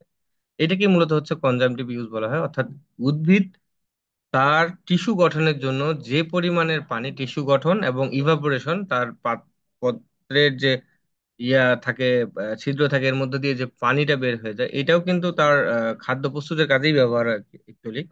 তো এই যে ঘটনাটার কারণে মানে একটা উদ্ভিদ যে পরিমাণের পানি ব্যবহার করে থাকে, সেটাকে মূলত আমরা বলি হচ্ছে কনজামটিভ ইউজ। এখন আসেন, এখানে একটা জিনিস প্রথমে লেখছে ইরিগেশন ইফিসিয়েন্সি। ইফিসিয়েন্সি বলতে আপনি আপাতত এটা মাথায় রাখেন, আউটপুট বা ইনপুট, এছাড়া আর এখানে কিছু বলার নাই আর কি। তো এখন আসেন আমাদের এই যে ইফিসিয়েন্সি গুলো আছে, ইরিগেশনের ক্ষেত্রে কয়েকটা ইফিসিয়েন্সি আছে, এই ইফিসিয়েন্সি গুলো আমাদের খুব ভালোভাবে জানতে হবে আর কি। এই ইফিসিয়েন্সি গুলো আমাদের জন্য খুবই গুরুত্বপূর্ণ। তো প্রথমে যেটা আছে ইফিসিয়েন্সি অফ ওয়াটার কনভিয়েন্স, আহ এটাকে লেমডা সি দ্বারা প্রকাশ করতেছে। এটা মানে বলতে কি বোঝাচ্ছে একটু বুঝবো ভালো করে আর কি। হ্যাঁ, বুঝলে ভালো করে সুবিধা হবে মনে রাখা আর কি। তো মূলত হচ্ছে আমাদের এই যে রিভার, আগের মতোই এই সেম জিনিস বারবার লাগতেছে, এটা আলাদা একটা পেজে রেখে দিলে ভালো হতো। মূলত আমাদের যে চ্যানেলের মাধ্যমে আমরা ওয়াটার সাপ্লাই করি, সেই পাশে নেই এটা। তো আমাদের এখানে ওয়াটার কনভেয়েন্সি বলতে কি বোঝাচ্ছে? ইট is the ratio of water delivered into the field. অর্থাৎ ফিল্ডে আমি কতটুকু পানি দিলাম, ফিল্ডে কতটুকু পানি দিলাম, যেটাকে আমরা ডাব্লিউ এফ দ্বারা প্রকাশ করতে পারি। আর কতটুকু পানি আমাদের সোর্স থেকে, অর্থাৎ এই যে আউটপুট থেকে কতটুকু পানি আসছে, অর্থাৎ আমাদের যে ব্রাঞ্চ চ্যানেলটা আছে, ব্রাঞ্চ চ্যানেলে আপনি কতটুকু পানি দিলেন, বা সোর্স থেকে আপনি কতটুকু পানি দিলেন, বা রিজার্ভার থেকে আপনি কতটুকু পানি দিলেন, এই পানিটা আর ফিল্ডে কতটুকু পানি গেল, এই দুটার যে রেশিও, এই রেশিওটা সবসময় মাথায় রাখবেন যে ফিল্ডে অর্থাৎ আউটলেটে, আউটলেটে কতটুকু পানি গেল বা ফিল্ডে কতটুকু পানি গেল, ওটাকে যখন আমি যে সোর্স বা যেখান থেকে সাপ্লাই করতেছি ওটা দিয়ে যদি ভাগ করি, তাহলে যে মানটা পাচ্ছি সেটাকে বলতেছে আমাদের ওয়াটার কনভেয়েন্স ইফিসিয়েন্সি বলা হচ্ছে। তো এখন এইখানে এই টাইপের যেটা, এটা সহজ একটা জিনিস, এটা আসলে তেমন ইয়ে করার কিছু নেই। আমি যেটা বোঝানোর দরকার ওটা ভালো করে বুঝাই দেবো না। আল্লাহ, এটা লেখাই না।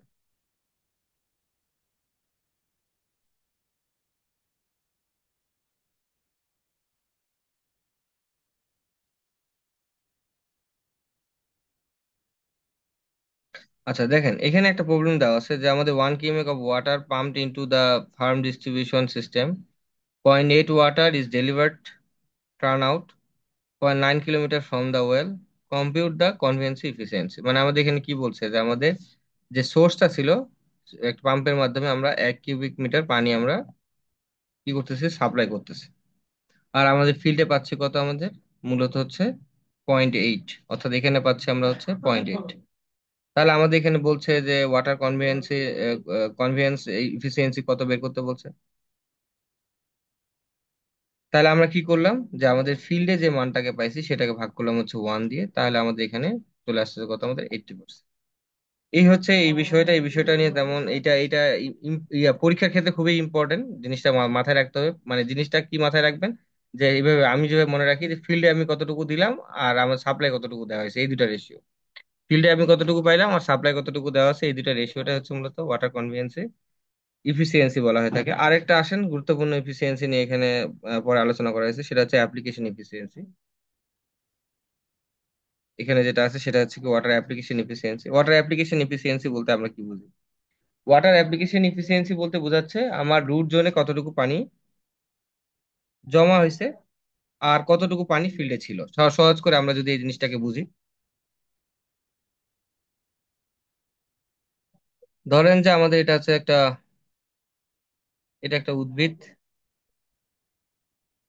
এটা হচ্ছে তার রুট জোন। তো আপনি এখানে কি করলেন, ওয়াটার সাপ্লাই দিছেন যেটা ফিল্ডে বর্তমান আছে, এটা হচ্ছে আমাদের ফিল্ডে আছে। তো এই ওয়াটারটা কিভাবে আমাদের পার্কুলেট হবে, পার্কুলেট হয়ে কি হবে, আমাদের নিচে জমা হবে। ধরেন যে পানি জমা হয়েছে কি আমাদের এই লেভেল পর্যন্ত, অথবা উপর থেকে বুঝলে বুঝতে পারেন যে এতটুকু পানি জমা হয়েছে আর নিচে পানি যায় না, পার্কুলেশন হয় না। তার মানে এটা হলো কি আমাদের মূলত রুট জোনে স্টোর হলো, এটা হচ্ছে রুট জোনে স্টোর হলো। আর এখানে ফিল্ডে যেটুকু পানি দিলাম, তাহলে আমাদের এখানে যে পানিটা ফিল্ডে আছে তার কতটুকু অ্যাপ্লিকেশন হইলো, কার জন্য হলো, পার্কুলেশন হইলো। পার্কুলেশন হওয়ার পরে আমাদের উদ্ভিদ তার কাজে, উদ্ভিদ তার উপরে যে পানিটা আছে সেটাকে তো আর কাজে লাগাবে না। কাজে লাগাইতে পারবে কোনটাকে, যেটা তার এখানে পার্কুলেশন হয়েছে, ভিতরের দিকে চলে গেছে, তার মূলের কাছাকাছি আছে, সেই পানিটাকে তো সে করবে, শোষণ করবে মূল দিয়ে, শোষণ করে তো তার খাদ্য গ্রহণের প্রস্তুতি মানে কার্যক্রম গুলো চালাবে। তো এখানে অ্যাপ্লিকেশন এফিসিয়েন্সি বলতে বোঝাচ্ছে আমাদের মূলত কতটুকু রুট জোনে জমা হলো আর কতটুকু ফিল্ডে আছে, এই দুটা রেশিও। এখন খেয়াল করেন এখানে স্টোরেজ, যেটা আমরা স্টোরেজ বলছি, তাহলে আমাদের আমাদের নিয়ম অনুসারে যদি কোনো ধরনের সমস্যা না থাকে, লসেস না থাকে, তাহলে আমাদের এখানে আসলে কি হওয়া উচিত ছিল, যতটুকু ফিল্ডে আছে ততটুকুই তো নিচে যাওয়ার কথা ছিল, তার মানে 100% হওয়ার কথা ছিল। কিন্তু প্রবলেমটা কি হচ্ছে, আমাদের রান অফ হয়ে যাবে, যে কোনো কারণে আমাদের পানিটা কি হয়ে যেতে পারে, বের হয়ে যেতে পারে। আরেকটা হচ্ছে কি আমাদের এইখানে পানি আসে রুট জোন থেকেও নিচে পানি চলে যেতে পারে, আরো নিচে পানি, রুট জোন থেকে আরো নিচে পানি চলে যেতে পারে, যেখানে পানিটা রুট কখনো তার খাদ্য প্রস্তুতের কাজে ব্যবহার করতে পারবে না। আমাদের উদ্ভিদের রুট কি করে, তার আশেপাশে যেটা থাকে অথবা তার নিচে কিছু দূর পর্যন্ত পানি সে কি করতে পারে, ইল্টিং পয়েন্টের নিচে কিছু পানি ব্যবহার করতে পারে। কিভাবে? যখন সেটা ক্যাপিলারি রাইজ হয়, ক্যাপিলারি রাইজের মাধ্যমে সে ওই পানিটাকে ব্যবহার করে উদ্ভিদ তার কার্যক্রম চালায়। তো উইল্টিং পয়েন্টের থেকেও যদি আরো নিচে, অনেক বেশি নিচে চলে যায়, যেটা ডিপ পার্কুলেশন বলি, একদম ওয়াটার যে আমাদের কি বলে রিজার্ভার, ওয়াটার রিজার্ভার না কি বলে, ইকুইফার আছে, ইকুইফার একদম নিচের দিকে চলে যায়, তাহলে সেই পানি তো আর উদ্ভিদের মূল থেকে অনেক দূরে চলে যাওয়ার কারণে ব্যবহার করতে পারতেছে না। তার মানে আমাদের এখানে লসেসটা, ফিল্ডে যে পানিটা আছে লসেস কিভাবে হতে পারে, একটা হচ্ছে কি আমাদের রান অফ হয়ে গেল, রান অফ হয়ে যেতে পারে। দুই নাম্বারটা হচ্ছে কি আমাদের ডিপ পার্কুলেশন হয়ে গেল।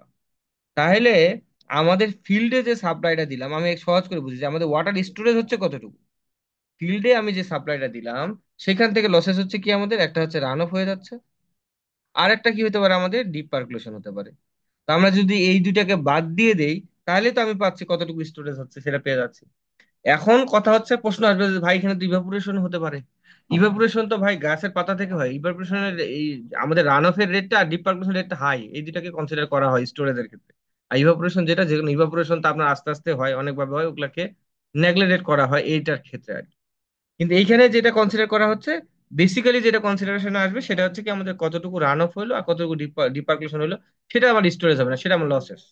সেটা যদি আমার লস হয়ে যায়, তাহলে আমাদের স্টোরেজ হলো কতটুকু, যতটুকু ফিল্ডে দিছিলাম ওই ফিল্ডের পানি থেকে যদি আমি এই দুটাকে বাদ দিয়ে দিই, তাহলে আমাদের কি চলে আসবে, মূলত আমাদের স্টোরেজের পরিমাণটা চলে আসবে। আর আমাদের অ্যাপ্লিকেশন ইফিসিয়েন্সি বলতে বোঝাচ্ছে আমি কতটুকু স্টোর করলাম। রুট জোনে কতটুকু স্টোর করলাম আর ফিল্ডে আমি কতটুকু দিলাম। এখন আমরা এই জিনিসটাকে চাইলে একটু সুন্দর করে লিখতে পারি, যেহেতু আমাদের ধরেন যে অনেক সময় এটা দেওয়া না থাকতে পারে, স্টোরেজের পরিমাণটা প্রশ্নে দেওয়া না থাকতে পারে। কি কি দেওয়া থাকতে পারে আমাদের? রান অফ হয়েছে কতটুকু সেটা দিতে পারে, ডিপ পার্কুলেশন হয়েছে কতটুকু সেটা দিতে পারে। তার মানে কি এখন অঙ্ক করবো না, আমরা অঙ্ক তো করে আসতে হবে। তখন আমরা কি করবো, এই ফিল্ড ক্যাপাসিটি যেটা আছে, মানে ফিল্ডে যে পানিটা আছে, এই ফিল্ডের পানি থেকে আমরা কি করবো, মূলত রান অফটাকে আর যে ডিপ পার্কুলেশনটা আছে এটাকে বাদ দিব, বাদ দিয়ে আমরা কি করবো, নিচে হচ্ছে আমাদের ওই ফিল্ডের যে পানিটা আছে সেটা দিয়ে ভাগ করবো। অনেক জায়গায় এই সূত্রটা দেখবেন যেভাবে লেখা আছে, 1 - R+DF, RF প্লাস হচ্ছে ডিএফ ডিভাইডেড বাই লেখা আছে এইভাবে WF।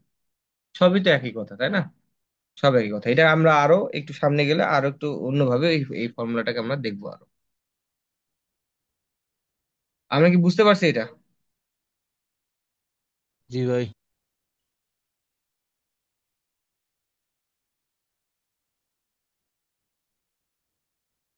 সেখানে একটা সহজ প্রবলেম দেওয়া আছে, এটা তো এমনিতেই পারার কথা আপনাদের।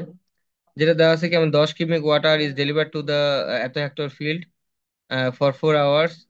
Soil proving after the irrigation indicated the 3.3 meter water has been stored in the root zone. Compute the কি বলছে আমাদের অ্যাপ্লিকেশন এফিসিয়েন্সি। তার মানে এখানে খেয়াল করেন, এটা তো কিউমেকে দেওয়া আছে, ডিসচার্জে দেওয়া আছে, কিন্তু এখানে যেটা দেওয়া আছে, এখানে দেওয়া আছে কি একটা এরিয়া দেওয়া আছে আমাদের যে, মানে চিত্র আকারে বুঝি, হ্যাঁ চিত্র আকারে বুঝি। সেটা হচ্ছে আমাদের ধরেন যে এটা একটা ফিল্ড, এখানে যে পানিটা আপনারা স্টোর করছেন সেই পানিটা ভলিউম আকারে দেওয়া আছে 10 কিউবিক মিটার পার সেকেন্ড। প্রতি সেকেন্ডে এতটুকু করে দেওয়া হচ্ছে। তার মানে আমি যদি চাই এখানে ভলিউম, টোটাল ভলিউম কতটুকু পানি আমি এখানে সাপ্লাই দিছি সেটা যদি বের করতে চাই, তাহলে আমাদের শুধু ভলিউম পেতে হলে আমাকে এখানে কি করতে হবে, টাইমটা দ্বারা গুণ করতে হবে। 4 ঘন্টায় আমি কতটুকু পানি এখানে সাপ্লাই করলাম। তাহলে 10 আমার আছে, 4 ইন্টু কত, আমরা 60 ইন্টু 60 যদি আমরা করি, তাহলে মোটামুটি ধরেন যে 144,000,000 কিউবিক মিটার এতটুকু পানি আমাদের ফিল্ডে এখন আপাতত আছে।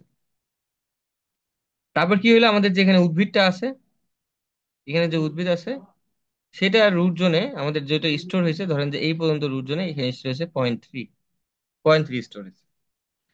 এখন এই টোটাল এরিয়া কত, এই এরিয়া বলে দেওয়া হয়েছে, এরিয়া হচ্ছে কত আমাদের 3 হেক্টর মনে হয় নাকি,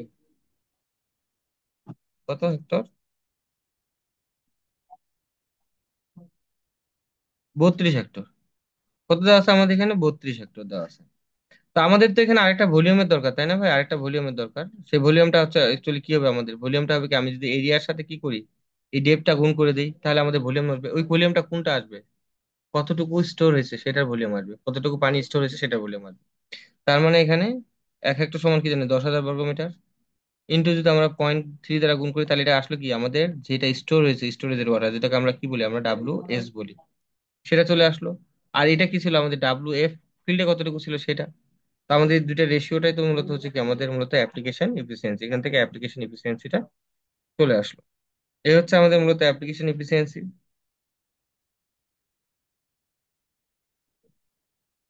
এই সেম অঙ্ক এটাও।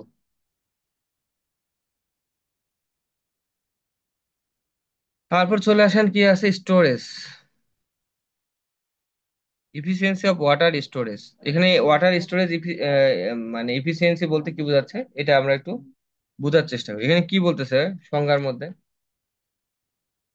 সংজ্ঞার মধ্যে বলতেছে যে it is the ratio of the water store in the root zone during the irrigation to the, কি বলছে, to the water needed in the root zone prior to irrigation. তার মানে এখানে কি বোঝাচ্ছে আসলে, বুঝেন কথাটা। আমাদের বলতেছে এখানে কতটুকু রুট জোনে আমাদের কি হলো, স্টোর হলো, কতটুকু পানি রুট জোনে স্টোর হলো। আর 2 নাম্বার যে কথাটা বলছে আমাদের মূলত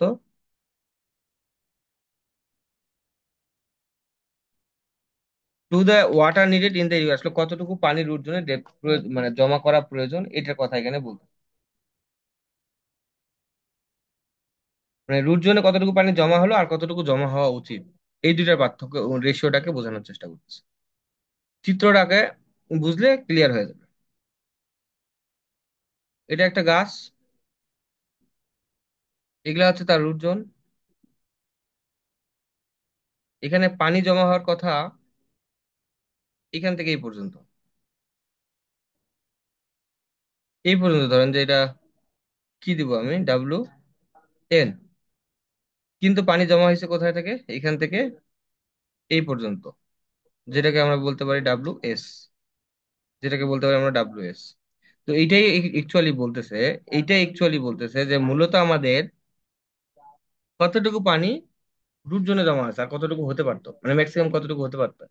এই দুটার যে রেশিও, এই রেশিওটাকে বলতেছে আমাদের ওয়াটার স্টোরেজ ইফিসিয়েন্সি। কিন্তু এখানে একজন প্রবলেমটা কে করে, আপনার যদি মাটিতে আগে থেকে কোনো ধরনের ময়েশ্চার অ্যাভেলেবেল থাকে,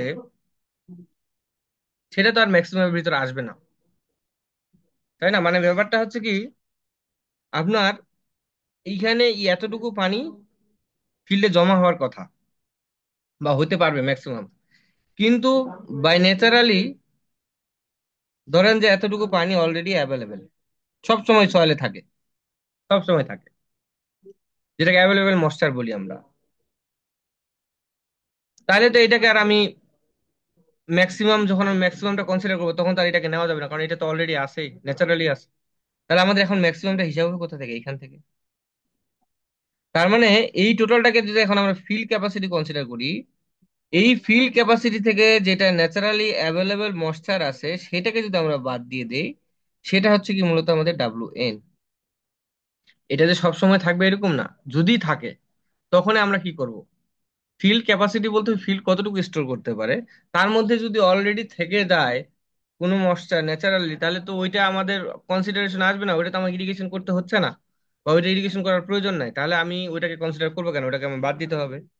তার মানে আমাদের এখন যদি অ্যাভেলেবেল ময়েশ্চারের কোনো কন্ডিশন দেওয়া থাকে প্রশ্নের মধ্যে, তাহলে আপনাকে যেটা করতে হবে, আপনাকে এই অংশটুকু বাদ দিতে হবে কোথা থেকে, ওই ফিল্ড ক্যাপাসিটি থেকে বাদ দেওয়ার পর আমরা যেটা পাবো সেটা হচ্ছে WN। আর ধরেন যে আমাদের WS হতে পারে কতটুকু জমা হয়ে আসে সেটা। তো এই কথাটা এখানে বলতেছে আর নিচে দেখেন এখানে WS মানে কতটুকু স্টোরেজ হয়েছে রুট জোনে। আর নিচে এই WN এর জায়গায় আবার FS থেকে অ্যাভেলেবেল ময়েশ্চারটা বাদ দেওয়া হয়েছে। কেন বাদ দেওয়া হয়েছে, কারণ ওটা তো আমাদের ইরিগেশনের পারপাসে, মানে কোনো ধরনের কস্ট নাই, ওটা অলরেডি ন্যাচারালি ওর ভিতরে আছে। আচ্ছা আসেন, আরেকটা ইম্পর্টেন্ট আছে যে water efficiency of water uses, water uses efficiency, সেটা আমাদের বের করতে বলছে।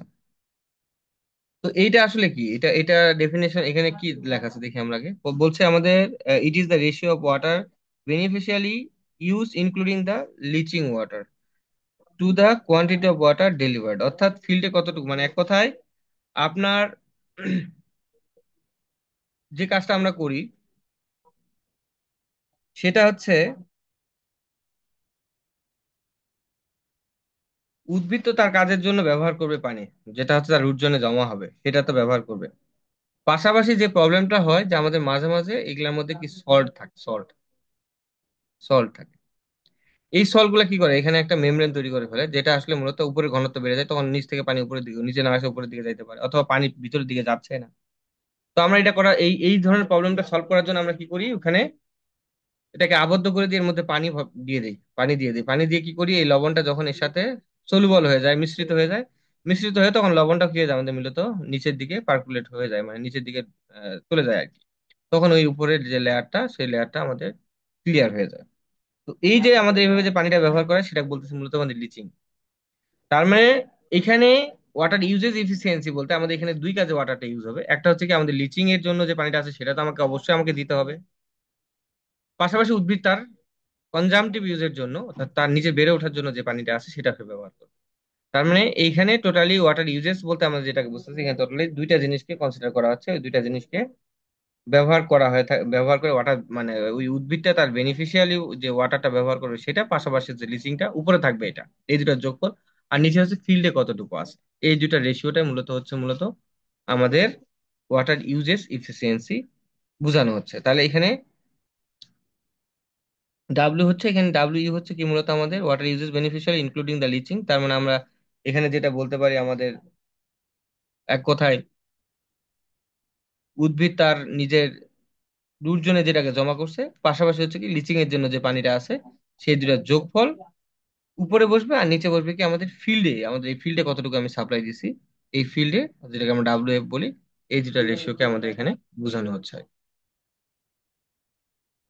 ভাই লিচিংটা একটু আরেকবার বলবেন ভাই। লিচিং বুঝেন নাই? না ভাই। লিচিং রিকোয়ারমেন্টের একটা চ্যাপ্টার আছে, আমি আবার একটু হালকা ধারণা দিই। লিচিং রিকোয়ারমেন্টের চ্যাপ্টারটা ইনশাল্লাহ যখন পড়বেন তখন দেখবেন যে একদম ওটা সম্বন্ধে আরো ভালো ধারণা হবে। লিচিং রিকোয়ারমেন্টের একটা অধ্যায় আছে আমাদের। লিচিং রিকোয়ারমেন্ট বল, লিচিংটা আমাদের কখন প্রয়োজন হয়? যখন একটা সয়েলে লবণাক্ত হয়ে যায়, সয়েলে লবণের একটা লবণের এরকম একটা মেমব্রেন পড়ে যায়, তখন আমাদের লিচিংটা প্রয়োজন হয়। তখন আমাদের ফিল্ডে যতটুকু পানি দরকার তার থেকে বেশি পরিমাণে পানি আমরা এর মধ্যে জমা করি। ফলে কি হয়, এইখানে যে লবণটা আছে এই লবণটা পানির সাথে মিশ্রিত হয়, মিশ্রিত হয়ে একটা দ্রবণ তৈরি করে ফেলে। এবং লবণের পরিমাণ কম কিন্তু পানির পরিমাণ অনেক বেশি, এবং এই মিশ্রণটা এত মানে ঘনত্ব এত কম হয়, যখন ওয়াটার পার্কুলেট করে তখন এই ওয়াটারের সাথে এই লবণটা নিচের দিকে চলে যায়। তখন আর তেমন কোনো সমস্যা হয় না, মানে ওই যে লবণের কারণে ফসলের যে ক্ষতি হইতো সেই ক্ষতিটা হয় না। এই ক্ষতিটা অর্থাৎ লবণ সয়েলের মধ্যে সোডিয়ামের যে লবণগুলো আছে এই লবণগুলো দ্রবীভূত করার জন্য মূলত আমাদের লিচিংটা করা হয়। মূল উদ্দেশ্য কি, এই লবণটা যদি আমি দ্রবীভূত করতে পারি তাহলে আমাদের উদ্ভিদের যে উৎপাদন ক্ষমতা সেটা বেড়ে যাবে। কারণ আমাদের স্বাভাবিকভাবে চিন্তা করেন, আমরা জানি সব সময় কি করে পানি কোন দিকে প্রবাহিত হয়, যেখানে ঘনত্ব বেশি সেদিকে প্রবাহিত, কম ঘনত্ব থেকে বেশি ঘনত্বের দিকে প্রবাহিত হয়, তাই না? ওই যে আমরা অবিশ্রবণ প্রক্রিয়া পড়ছিলাম। তো আমাদের যদি উপরে লবণের পরিমাণ বেশি থাকে, পানি মানে নিচ থেকে নিচে তো পানি আসার কোনো যুক্তি, একটা তো একটা আবরণ তৈরি করবে, এটা একটা প্রবলেম হবে। আর দ্বিতীয় যে প্রবলেমটা হবে সেটা কি, সেটা হচ্ছে কি আমাদের পানিটা তখন নিচের দিকে না গিয়ে উপরের দিকে যাওয়া শুরু করবে। তো আমরা এই জন্য মূলত যে অতিরিক্ত পানি অর্থাৎ গাছের প্রয়োজনের জন্য যে পানিটা লাগে তার বেড়ে ওঠার জন্য তার থেকে কিছু বেশি পরিমাণে পানি ব্যবহার করি, যেটাকে আমরা লিচিং রিকোয়ারমেন্ট বলি, বা লিচিং এর জন্য মানে পানির প্রয়োজনটাকে বলে থাকি। এটা মূল উদ্দেশ্য ওই লবণটাকে দ্রবীভূত করে সার্কুলেট করে নিচের দিকে নিয়ে যাওয়া। অনেক ক্ষেত্রে আবার লিচিং রিকোয়ারমেন্টের ক্ষেত্রে যেটা করা হয় যে অনেকটা পানি জমির মধ্যে জমা করে রাখা হয়, রেখে আবার ওই পানিটাকে বের করে দেওয়া হয়। যখন লবণটা পানির সাথে দ্রবীভূত হয়ে যায় তখন আবার কি করা হয়, পানিটাকে বের করে দিয়ে আবার নতুন করে পানি দেওয়া হয়। এই দুই ভাবে লিচিংটা করা যায় আর কি। আর অনেক ক্ষেত্রে আবার কি করা হয়, নিচে ড্রেনেজ করা হয়ে থাকে, ওই ড্রেনেজের মাধ্যমে আমাদের এই পানিটাকে বের করে আরো ডিপার্কুলেশন হয়ে পানিটা বের হয়ে যায়। এই হচ্ছে লিচিং রিকোয়ারমেন্ট, এটা সম্বন্ধে ডিটেলস আছে। এটা আরো পড়বেন, সমস্যা নাই। তো এখন আসলে আমাদের এখানে একটা আছে ইউনিফর্মিটি কোএফিসিয়েন্ট বা ওয়াটার ডিস্ট্রিবিউশন এফিসিয়েন্সি। এটা খুবই ইম্পর্টেন্ট পরীক্ষার জন্য, অনেক পরীক্ষায় এটা আসছে আর কি। এটা আমরা চিত্র আকারে বুঝবো। মূলত এটা কি বলছে, the effectiveness of the irrigation May also be measured by the water distribution efficiency। মানে ওয়াটার ডিস্ট্রিবিউশন ইফিসিয়েন্সি বলতে যেটাকে এখানে আমরা বুঝি আর কি, যে আসলে মূলত আমাদের যে চ্যানেলগুলো থাকে এই চ্যানেলগুলো যখন আমরা ডিস্ট্রিবিউশন করে থাকি, এই ডিস্ট্রিবিউশনের কারণে লস টস হওয়ার পরেও আমাদের আসলে মানে কতটুকু পানি গেল, এটা হচ্ছে ডিস্ট্রিবিউশন ইফিসিয়েন্সির উপরে ডিপেন্ড করে। আমি টোটালি আমাদের ফিল্ডে কতটুকু পানি পাইলাম, ওই যে ডিস্ট্রিবিউশনের কারণে ডিস্ট্রিবিউশন চলাকালীন যে লসেস গুলো হয় এই লসেস গুলো এখানে কনসিডার করা হয়ে থাকে। তো ডিস্ট্রিবিউশন ইফিসিয়েন্সি বলতে আমাদের এখানে এন ডি বলতে কি বোঝাচ্ছে, এখানে দেখেন 1 - d/d। এখন এখানে ডিটাকে বলছে কি, the average numerical deviation in depth of water stored in from the average depth storing during irrigation. কিছু বুঝছেন, কিছু বুঝেন না, আমিও বুঝিনি। এখন আমরা চিত্র আঁকি তাহলে আমরা জিনিসটাকে বুঝে ফেলবো। তো মূলত ব্যাপারটা হচ্ছে, আমাদের যে একটা জমি থাকে, এই যে একটা জমি, এখানে যখন পানিটা আসে প্রবেশ করে, সব জায়গায় কি পানির ডেপথ সমান থাকে? কোথাও কম থাকে, কোথাও বেশি থাকে দেখবেন। কোথাও কম থাকে, কোথাও বেশি থাকে। দেখবেন যে শুরুর দিকে, শুরু যেখানে হচ্ছে আমাদের পানিটা আসে প্রবেশ করতে সেখানে পানি কম, আর এইদিকে যাইতে যাইতে যাইতে সময় লাগে। এবং আউটলেট এখানে দেখবেন যে এখানে পানির ডেপথ এখানকার তুলনায় কম, এখানে একরকম, এখানে আরেক রকম, ওখানে আরেক রকম। বিভিন্ন জায়গায় আমাদের বিভিন্ন রকম। একটা জমি আপনি যত হোমোজিনিয়াস করেন এরকম আসলে হয়ে যায় যখন পানি এর ভিতর দিয়ে প্রবাহিত হয়। তো এখন এই ডিস্ট্রিবিউশন ইফিসিয়েন্সি বলতে আমাদের এখানে যে ছোট ডিটাকে বোঝাচ্ছে আর বড় ডিটাকে বোঝাচ্ছে, এটা আমাদের একটু বুঝতে হবে। এটা যদি আমরা বুঝতে পারি তাহলে ইনশাল্লাহ আশা করি যে অঙ্ক করতে আমাদের সমস্যা হবে না। এখানে ছোট ডি বলতে যেটা বোঝায়, সাপোজ ধরেন যে আমাদের এটা হচ্ছে ল্যান্ড। তো আমাদের এখানে ধরেন যে পানি প্রবাহিত হচ্ছে, ঠিক আছে? তো এখন এখানে পানি প্রবাহিত হওয়ার কারণে আমাদের ধরেন যে এরকম এখানে আমাদের পানির যে ডেপটা স্টোরেজ আছে এখানে বেশি, এখানে একটু কম, এখানে একটু কম স্টোর হয়েছে, এখানে আরেকটু কম স্টোর হয়েছে, এখানে আরেকটু কম স্টোর হয়েছে, এখানে আর একটু কম স্টোরেজ, এটা এরকম আগে একটা ঘটনা ঘটে। তো এখন এই জিনিসটাকে আমরা আরেকটা একটু অন্য চিত্রের মাধ্যমে জিনিসটাকে আরো ভালো করে বুঝি আর কি, বুঝলে আরো সুবিধা হবে। সেটা হচ্ছে, ধরেন যে আমাদের এটা হচ্ছে ফিল্ড, তারপর এটা হচ্ছে আমাদের ধরেন যে একটা অবৈধ লেয়ার আর কি। তো আমাদের এইখান দিয়ে যখন ওয়াটারটা সাপ্লাই করা হচ্ছে, পানিটা এখানে আসতেছে, তো এখানে আমাদের এতটুকু পানি জমা হয়েছে। আবার এরপরে দেখা যাচ্ছে এখানে আসে পানিটা এতটুকু জমা হয়েছে, এখানে এতটুকু জমা হয়েছে, এখানে এতটুকু জমা হয়েছে, এখানে এতটুকু জমা হয়েছে, এখানে এতটুকু জমা হয়েছে, এখানে তাহলে যেটা দেখা যাচ্ছে যে আমাদের আউটলেট, এই যে যেখানে আউটলেট বলতে পারেন যেখানে পানিটা আসে জমিতে প্রবেশ করতেছে, এইখানে পানির পরিমাণটা সবচেয়ে বেশি পাওয়া যাচ্ছে, ডেপ বেশি জমা হচ্ছে। এখান থেকে যখন আমি একটু দূরে চলে যাচ্ছি, তখন দেখা যাচ্ছে গ্রাজুয়ালি আমাদের কি হচ্ছে, আস্তে আস্তে এটা কমতেছে। তার মানে ডেভিয়েশন হচ্ছে। তো এই ডেপ গুলাকে আমরা বলছি, ধরেন যেটা D1, এটা হচ্ছে D2, এটা হচ্ছে D3, D4, এভাবে ডট ডট করে, এ ডট ডট করে কোথায় চলে যাচ্ছে, আমাদের DN পর্যন্ত চলে যাচ্ছে। তো এখন আসেন, আমাদের ম্যাথমেটিক্যাল কাজের ক্ষেত্রে বা ক্যালকুলেশন ক্ষেত্রে তো আমরা এরকম একটা বাঁকা লাইন নিয়ে ক্যালকুলেশন করি না। আমরা কি করি, যখন এরকম প্রবলেম চলে আসে তখন আমরা অ্যাভারেজ করি নিই। তো আমরা যেটা করলাম, যে আমি দেখতে চাচ্ছি যে অ্যাকচুয়ালি আমাদের যে ডেভিয়েশনটা হচ্ছে, এই ডেভিয়েশনটা অ্যাভারেজে কতটুকু হচ্ছে, অ্যাভারেজ কতটুকু স্টোর হচ্ছে, আমার প্রথমে যেটা জানতে হবে যে অ্যাভারেজ কতটুকু স্টোর হচ্ছে। তো অ্যাভারেজ স্টোর DAG বলতে পারেন, এটা যদি আমরা বের করতে চাই, তাহলে আমাদের যেটা করতে হবে, এখানে যে স্টোরেজ গুলো আছে সবগুলো যদি আমরা যোগ করি, যোগ করে DN পর্যন্ত N দ্বারা যদি ভাগ করি, তাহলে অ্যাভারেজ স্টোরেজটা পাইলাম। তো আমি যখন অ্যাভারেজ স্টোরেজটা পাইলাম, তখন দেখা যাচ্ছে বেসিক্যালি এরকম একটা লাইন। অ্যাভারেজ মানে কি, এখন সব জায়গায় সমান। এই লাইনটাকে আমি একটু মিশাই দিই।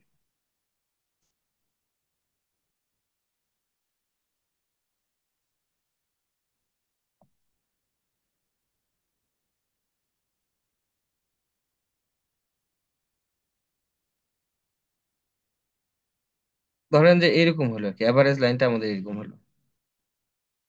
তো এখন অ্যাভারেজ লাইনটা এরকম হওয়ার পর আমরা এখানে যে জিনিসটা দেখতেছি,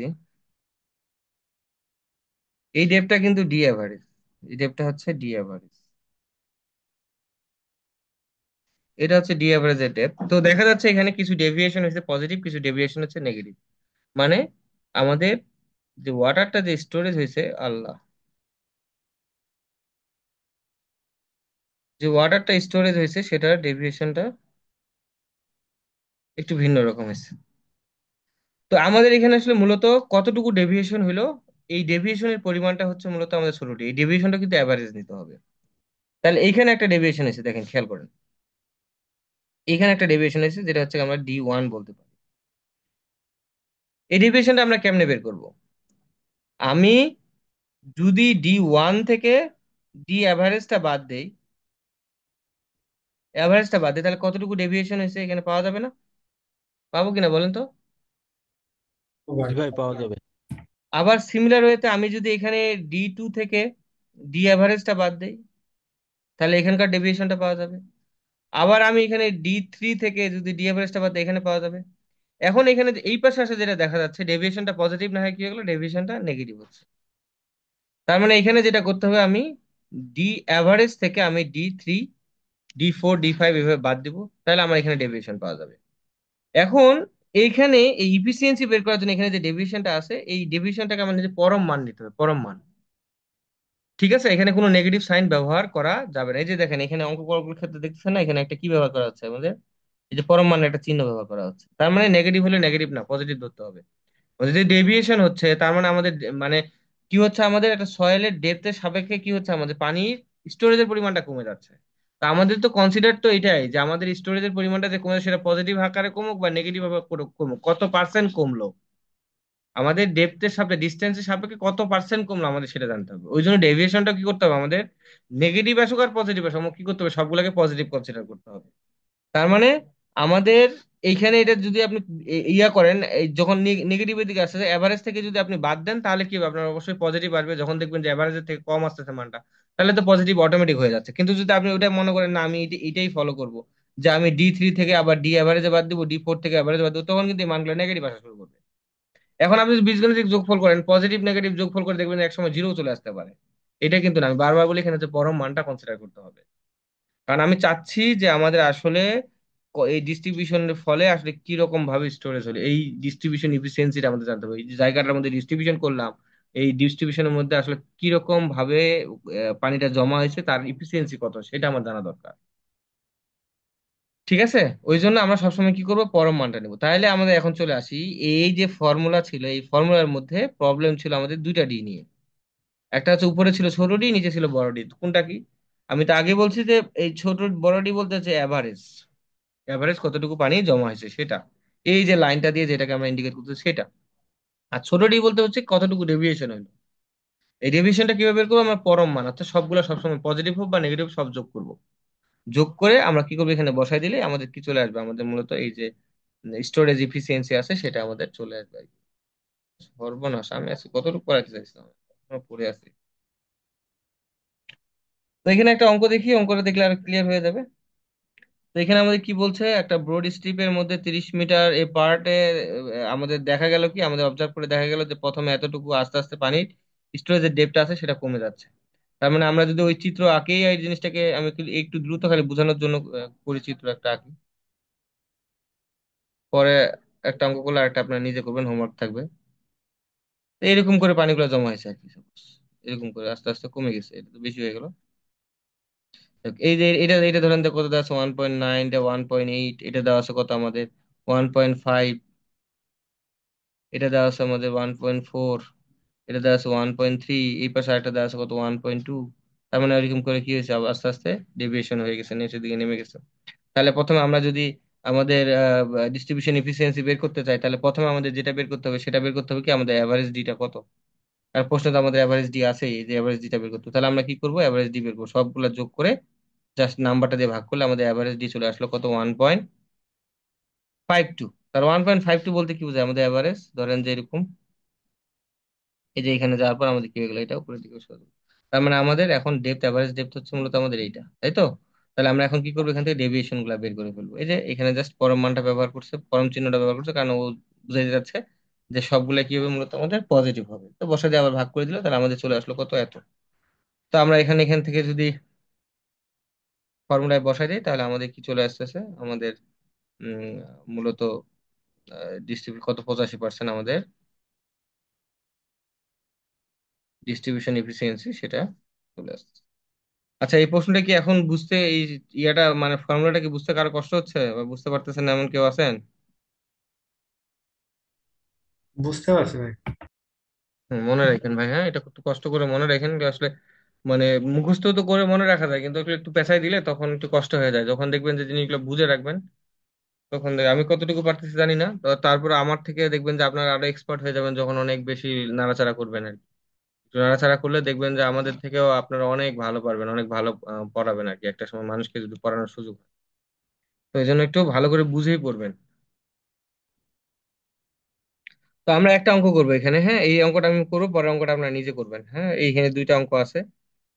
তো এখানে কি বলছে, একটা stream of 130 litre per second has be delivered in a channel, একটা চ্যানেল দিয়ে ডেলিভার্ড করা হয়েছে। তার মানে আমরা যদি সহজ করে বুঝি, এটা হচ্ছে আমাদের ওই যে রিসোর্স বা সোর্স থেকে আসতেছে এটা আর কি।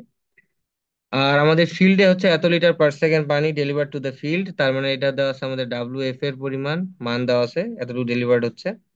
An area of হচ্ছে 1.6 hectare has was irrigated in 8 hour, মানে আমাদের 1.6 হেক্টর জায়গাকে 8 ঘন্টা আমাদের ইরিগেট করতে হবে।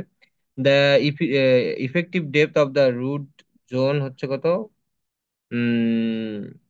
1.7 মিটার। তার মানে আমাদের যে উদ্ভিদটা আছে, যে গাছটা আছে, এই গাছের যে রুট জোনটা আছে, রুট জোনটা কতটুকু গেছে এখান থেকে, 1.7 মিটার নিচে গেছে, at the head and to the field. আচ্ছা, মানে ও সরি, এটা কি, হ্যাঁ এই ঠিক আছে, তো এটাই ঠিক আছে। তো run of losses of the field, অর্থাৎ রান অফ লস হচ্ছে আমাদের এই ফিল্ডে যে পানিটা দিচ্ছি আমরা, এই পানিটা থেকে কিছু পরিমাণে পানি রান অফের মাধ্যমে লস হয়ে যাচ্ছে, সেটা হচ্ছে কত, 420 cubic metre. The depth of the water penetrate varied linearly, কত হচ্ছে 1.7 থেকে 1.1 মিটার। তার মানে আমার এটা যদি আমাদের ইনলেট হয়, এখানে পানিটা আসে, তাহলে এইখানে আমাদের 1.7 মিটারে পানিটা স্টোর হচ্ছে। আর এখান থেকে যখন আমরা একটু দূরে চলে যাচ্ছি, তখন দেখা যাচ্ছে এখানে কত হচ্ছে, 1.1 মিটার স্টোর হচ্ছে। এটা লিনিয়ারলি ভেরিড হয়েছে। এটাই বলছে লিনিয়ারলি ভেরিড হয়েছে। লিনিয়ারলি করলাম না আমরা, এটা সোজা একটা লাইন টানে দিচ্ছি। The available moisture holding capacity of the soil is 20 centimetre per metre. অর্থাৎ আমাদের যে সয়েলটা আছে, এই সয়েলটা যে ময়েশ্চারটা হোল্ড করতে পারবে সেটা হচ্ছে কি 20 সেন্টিমিটার পার মিটারে। তার মানে আমাদের এখানে ময়েশ্চার হোল্ড করার যে ক্যাপাসিটি বলতে আমরা যেটা বুঝতেছি আর কি, যে 1 মিটার সয়েল আমাদের কতটুকু করে ময়েশ্চার হোল্ড করতে পারে, 20 সেন্টিমিটার করে। তা আমাদের এখানে রুট জোন ডেপথ কত? আমাদের এখানে রুট জোন ডেপথ হচ্ছে 1.7 মিটার। তাহলে 1 মিটারে যদি 20 সেন্টিমিটার ময়েশ্চার সে হোল্ড করতে পারে, তাহলে 1.7 মিটারে সে কতটুকু হোল্ড করতে পারবে? 17 দুনা 34। তাহলে কি ধরেন, সাপোজ ধরেন যে 34 সেন্টিমিটার, এই যে এখানে 34 সেন্টিমিটার, তাহলে কি করবে, সে 34 সেন্টিমিটার ময়েশ্চার হোল্ড করতে পারবে। ওই সয়েলের ক্যারেক্টার থেকে এই কথাটা বলা হয়েছে, যে সয়েলটা আছে, সয়েলের ক্যারেক্টার থেকে এই কথাটা বোঝানোর চেষ্টা করা হয়েছে, যে যে সয়েলটা আমাদের আছে ওটা 1 মিটারে 20 সেন্টিমিটার করে ময়েশ্চার কি করতে পারবে, সে স্টোর করতে পারবে, বা ময়েশ্চার হোল্ড করার ক্যাপাসিটি হচ্ছে এত। কিন্তু আমাদের রুট জোন যেহেতু 1.7 মিটারে গেছে, তাহলে সে যদি 1 মিটারে 20 সেন্টিমিটার হোল্ড করতে পারে, তাহলে 1.7 মিটারে কত করবে, আরো বেশি করবে, বেশি হোল্ড করতে পারবে। সেটা কত হচ্ছে আমাদের মূলত 34 সেন্টিমিটার। আচ্ছা, তারা বলছে it is required to determine the water conveyance efficiency, water application efficiency, water storage efficiency, water distribution efficiency. Irrigation has started at the moisture extension level is 20% is available moisture। অর্থাৎ এখন এখানে আবার problem যেটা হইলো, করতে গিয়ে আমরা দেখতেছি আবার এখানে অলরেডি 50% ময়েশ্চার অ্যাভেলেবেল আছে। তাহলে আমাদের 34 সেন্টিমিটার সে ময়েশ্চার হোল্ড করতে পারবে। এই 34 সেন্টিমিটারের মধ্যে 50 সেন্টিমিটার ময়েশ্চার অলরেডি সয়েলের ভিতরে আমার আছে। তাহলে এই 34 সেন্টিমিটারের মধ্যে 50%-এর জন্য তো আমাকে আর ইরিগেশন করতে হবে না, এটা তো আল্লাহ প্রদত্ত। তাহলে আমাকে ইরিগেশন করতে হবে কত, বাকি যে অংশটা থাকে। তাহলে 34 × 0.5, তাহলে কত হচ্ছে, 17 সেন্টিমিটার। তাহলে একচুয়ালি আমাকে ইরিগেশন করতে হবে 17 সেন্টিমিটারের জন্য। ইরিগেশন করতে হবে অ্যাকচুয়ালি 17 সেন্টিমিটারের জন্য। এই হচ্ছে আমাদের ডাটা, প্রশ্নের মধ্যে যে ডাটাগুলো দেওয়া আছে। এই ডাটাগুলো নিয়ে আমরা যে 5-6টা ইয়া পড়লাম, ইফিসিয়েন্সি পড়লাম, সেই ইফিসিয়েন্সি গুলো এখানে বের করতে হচ্ছে। প্রশ্নটা বুঝছি কিনা বলেন তো? প্রশ্নটা বুঝে আমার মনে হয় যে আপনারা এখন নিজে নিজেই পারবেন সব, কোনো সমস্যাই হবে না। এরা অনেক মেধাবী স্টুডেন্ট, সবাই মোটামুটি অনেক ভালো পারেন। দেখেন, প্রথমে আমাদের যে ডাব্লিউ এফ এর কথা বলছেন, ডাব্লিউ এফ দেওয়া আছে, ডাব্লিউ আর এর কথা বলছেন, ডাব্লিউ আর দেওয়া আছে। তাহলে আমাদের যদি ডাব্লিউ এফ ডাব্লিউ আর দেওয়া থাকে, তাহলে কনভেন্স এফিসিয়েন্সিটা বের করতে পারবো না? আমরা জানি কি ডাব্লিউ এফ ডিভাইডেড বাই, এখানে ইউনিট কনভার্সনের কোনো দরকারই নাই, ডাব্লিউ আর। তাহলে আমাদের 100/130 ভাগ করলে হয়ে যাচ্ছে কি আমাদের 76%। তারপর আমাদের যেটা হচ্ছে অ্যাপ্লিকেশন এফিসিয়েন্সি। অ্যাপ্লিকেশন এফিসিয়েন্সি বলতে আমরা কি বুঝি? অ্যাপ্লিকেশন এফিসিয়েন্সি বলতে রুট জোনে কতটুকু স্টোর হলো আর ফিল্ডে কতটুকু আছে, এটাই তো। এখন রুট জোনে কতটুকু জমা হয়েছে সেটা কি কথা বলছে এখানে প্রশ্নে? বলে দেয় না তো, কত ভলিউম পানি জমা হয়েছে সেটা বলে নাই, কিন্তু একটা জিনিস বলে দিছে, যে এখানে রান অফের কারণে লস কতটুকু হয় সেটা বলে দিছে। তা আমরা তো ফিল্ড ক্যাপাসিটি জানি, ফিল্ড ক্যাপাসিটি কত জানি আমরা, 100 ঘনমিটার, এই 100 লিটার/সেকেন্ড। তো এটাকে ইউনিটে কনভার্ট করে ফেলেন, ওই 8 ঘন্টার জন্য 8 ঘন্টা সাপ্লাই করা হলো। তাহলে ফিল্ড ক্যাপাসিটি কত আছে, 2880 ঘনমিটার। মানে ফিল্ডে আমার এতটুকু পানি আছে, ঠিক আছে কিনা? তাহলে এখন এটা হচ্ছে ডাব্লিউ এফ। তো আমি কি বলছিলাম, যে ইয়াতে স্টোরেজ হবে কতটুকু, স্টোরেজ হবে কতটুকু পানি, স্টোরেজ হবে যখন আমি রান অফটা বাদ দিব আর ডিপ পার্কুলেশনটা বাদ দিব, এই দুটো বাদ দেওয়ার পরে তো স্টোরেজ হবে। তাহলে আমরা ডাব্লিউ এস সমান সমান তো আমরা অলরেডি পড়ে আসছিলাম, যে ডাব্লিউ এফ মাইনাস হচ্ছে কি আমাদের আর এস, আর এফ প্লাস হচ্ছে কি আমাদের ডিএফ। তো ডিএফ তো এখানে দেওয়া নাই, ডিপ পার্কুলেশনের কোনো কথা বলে দেওয়া নাই, এখন এখানে নাই, পরীক্ষায় থাকতে পারে, কোনো একদিন দিয়ে দিতে পারে। তাহলে আমি এখানে ডিপ পার্কুলেশনের যেহেতু নাই, তাহলে এটা 0। কিন্তু আমাদের এইটা রান অফ কতটুকু হয়েছে, সেটা 420 তো দেওয়া আছে, যদি বাদ দিয়ে দিই, তাহলে আমরা কি হচ্ছে, ডাব্লিউ এস এর মানটা পেয়ে যাচ্ছে।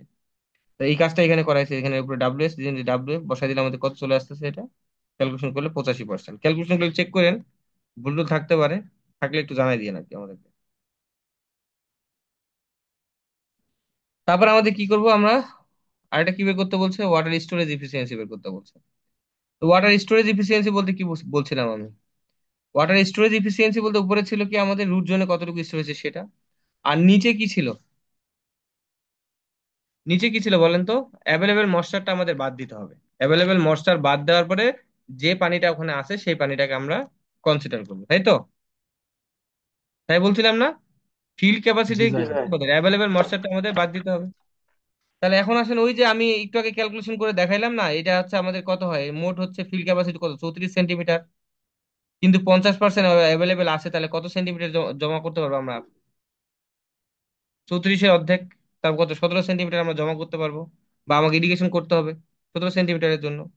তাহলে ওই 17 সেন্টিমিটারের জন্য আমরা ভলিউম বের করে ফেলে, আমার তো এরিয়া জানা আছে কত হেক্টর জমি, সেটা বলে দিয়েছে না, 1.6 হেক্টর জমি।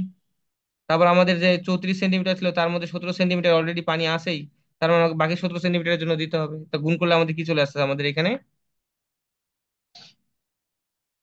WN এর মানটা চলে আসতেছে। ঠিক আছে, তাহলে আমরা এখন এখানে কি করলাম, ফিল্ডে কতটুকু আছে, আর আমাদের আসলে মূলত আমাদের অ্যাভেলেবল ময়েশ্চার দেওয়ার পরে আমাদের আসলে কতটুকু পানি ওই স্টোরেজ করার প্রয়োজন ছিল ওখানে, সেটা নিচে বসাই দিলাম, বসাই দিলে আমাদের কত আসতেছে, আমাদের এখানে 90.44% চলে আসতেছে। তারপর চলে আসলে আমাদের কি বল, আরেকটা বের করতে বলছিল, সেটা হচ্ছে ডিস্ট্রিবিউশন এফিসিয়েন্সি বের করতে বলছে। ডিস্ট্রিবিউশন এফিসিয়েন্সির ক্ষেত্রে কি বলা আছে, যে আমাদের প্রথমে স্টোরেজে 1.7, লিনিয়ারলি এটা কমে কত হয়ে গেছে আমাদের 1.1। তাহলে এখন প্রথমে আমাদের কি করতে হবে, ছোট ডি বের, বড় ডি বের করতে হবে। বড় ডি কেমনে বের করবো, এই দুটো যোগ করে অ্যাভারেজ করবো, এই যোগ করে অ্যাভারেজ করলাম। ঠিক আছে, তারপর আমাদের ছোট ডি বের করতে হবে, ডেভিয়েশন বের করতে হবে। তাহলে আমাদের 1 পয়েন্ট কত, 4 আসছে, তাহলে 1.4 মানে ব্যাপারটা এরকম। তাহলে এখানকার ডেভিয়েশন কত হবে আমাদের, 0.3। আর এখানকার ডেভিয়েশন কত হবে, এটা মনে হয় 0.3, তো হচ্ছে মনে হয় 0.3। এখানকার ডেভিয়েশন 0.3, কিন্তু -0.3, কিন্তু আমি আমি আগেই বলছিলাম এই ডি বলতে কিন্তু মাইনাস করা যাবে না, সবসময় প্লাস হবে। তাহলে 0.3 প্লাস 0.3 ডিভাইডেড বাই কত টি, তাহলে আমার কত হচ্ছে, 0.3 হচ্ছে। তো বসাই দেন, বসাই দিলে কি চলে আসছে আমাদের, 78.6%। এই হচ্ছে মোটামুটি আপনার হচ্ছে ওয়াটার ইফিসিয়েন্সি, যে ইফিসিয়েন্সি গুলো ব্যবহার করি। এই যে এই অঙ্কটা আপনাদের জন্য হোমওয়ার্ক থাকলো, এই অঙ্কটাই হচ্ছে বিসিএস এ হুবহু আসছিল, এবং পানি উন্নয়ন বোর্ড থেকে এখানে আসছিল। কিন্তু একটা জিনিস খেয়াল রাখবেন ভাই, এমন ভাবে প্র্যাকটিস করবেন অঙ্কগুলো করার ক্ষেত্রে, সেটা হচ্ছে আপনি একবার করবেন কি, আপনি এই পুরো প্রশ্নটা আপনার সামনে আছে, আপনি স্টোরেজ ইফিসিয়েন্সি বের করবেন না, এইটা বাদে মনে করবেন যে প্রশ্ন দেওয়া আছে। হ্যাঁ, মানে আমাদের যেটা করছিল, আমাদের এই সব ডাটা দেওয়া ছিল, ডাটা দেওয়া থাকার পরে পরে যে কাজটা করছিল, আমাদের মাত্র তিনটা বের করতে বলছিল, তিনটা। এখন ব্যাপারটা হচ্ছে কি, আপনি তো প্র্যাকটিস করছেন এই পাঁচটা বের করার জন্য, পরীক্ষা হলে যায় আমি নিজেও যে প্রবলেমটা ফেস করছি, আমি সবগুলো বের করার চেষ্টা করছি, কিন্তু আমার সব তো দরকার নাই। আমার ওয়াটার কনভেন্সিভ ইফিসিয়েন্সি চাইছে, তার মানে আমার তো এখানে দুইটা ডাটা দেওয়া ছিল, ওই দুইটা ভাগ করে দিলে তো হয়ে যায়। আমার এত ক্যালকুলেশন করা কি দরকার, আমার কাছে ইয়া চাই না, স্টোরেজ ইফিসিয়েন্সি চাই না, তাহলে আমার এই যে ডেপথ বের করার, এই বের করে মানে অ্যাভেলেবেল ময়েশ্চার বাদ দেওয়ার কি দরকার। এই জিনিসটা একটু খেয়াল রাখতে হবে, এই জিনিসটা খেয়াল রাখি একটু অঙ্ক করবেন আর কি। খুবই খুবই ইম্পর্টেন্ট একটা চ্যাপ্টার এটা, একটু ভালো করে পড়বেন। এইটুকুই বলার আর কি। আর কনজামটিভ ইউজ, এটা তো আজকে আর পড়াইতে পারতেছি না, আমরা এটা পরের ক্লাসে দেখবো। আপনাদের যদি এখানে কোনো প্রশ্ন থাকে তাহলে বলতে পারেন, না থাকলে শেষ করব। সব ভাই সবসময় তো লিনিয়ারই বলবে তাই না, এখানে তো এটা প্যারাবোলিক লিনিয়ারই বলা হয়, হয় এটা না। লিনিয়ারই হয়, এটা কখনো আপনার ওই যে মানে কি বলে প্যারাবোলিক এরকম কিছু হয় না, এটা লিনিয়ারই হবে তো, এটা সুযোগ নাই প্যারাবোলিক হওয়ার, সুযোগ নাই। আর কিছু,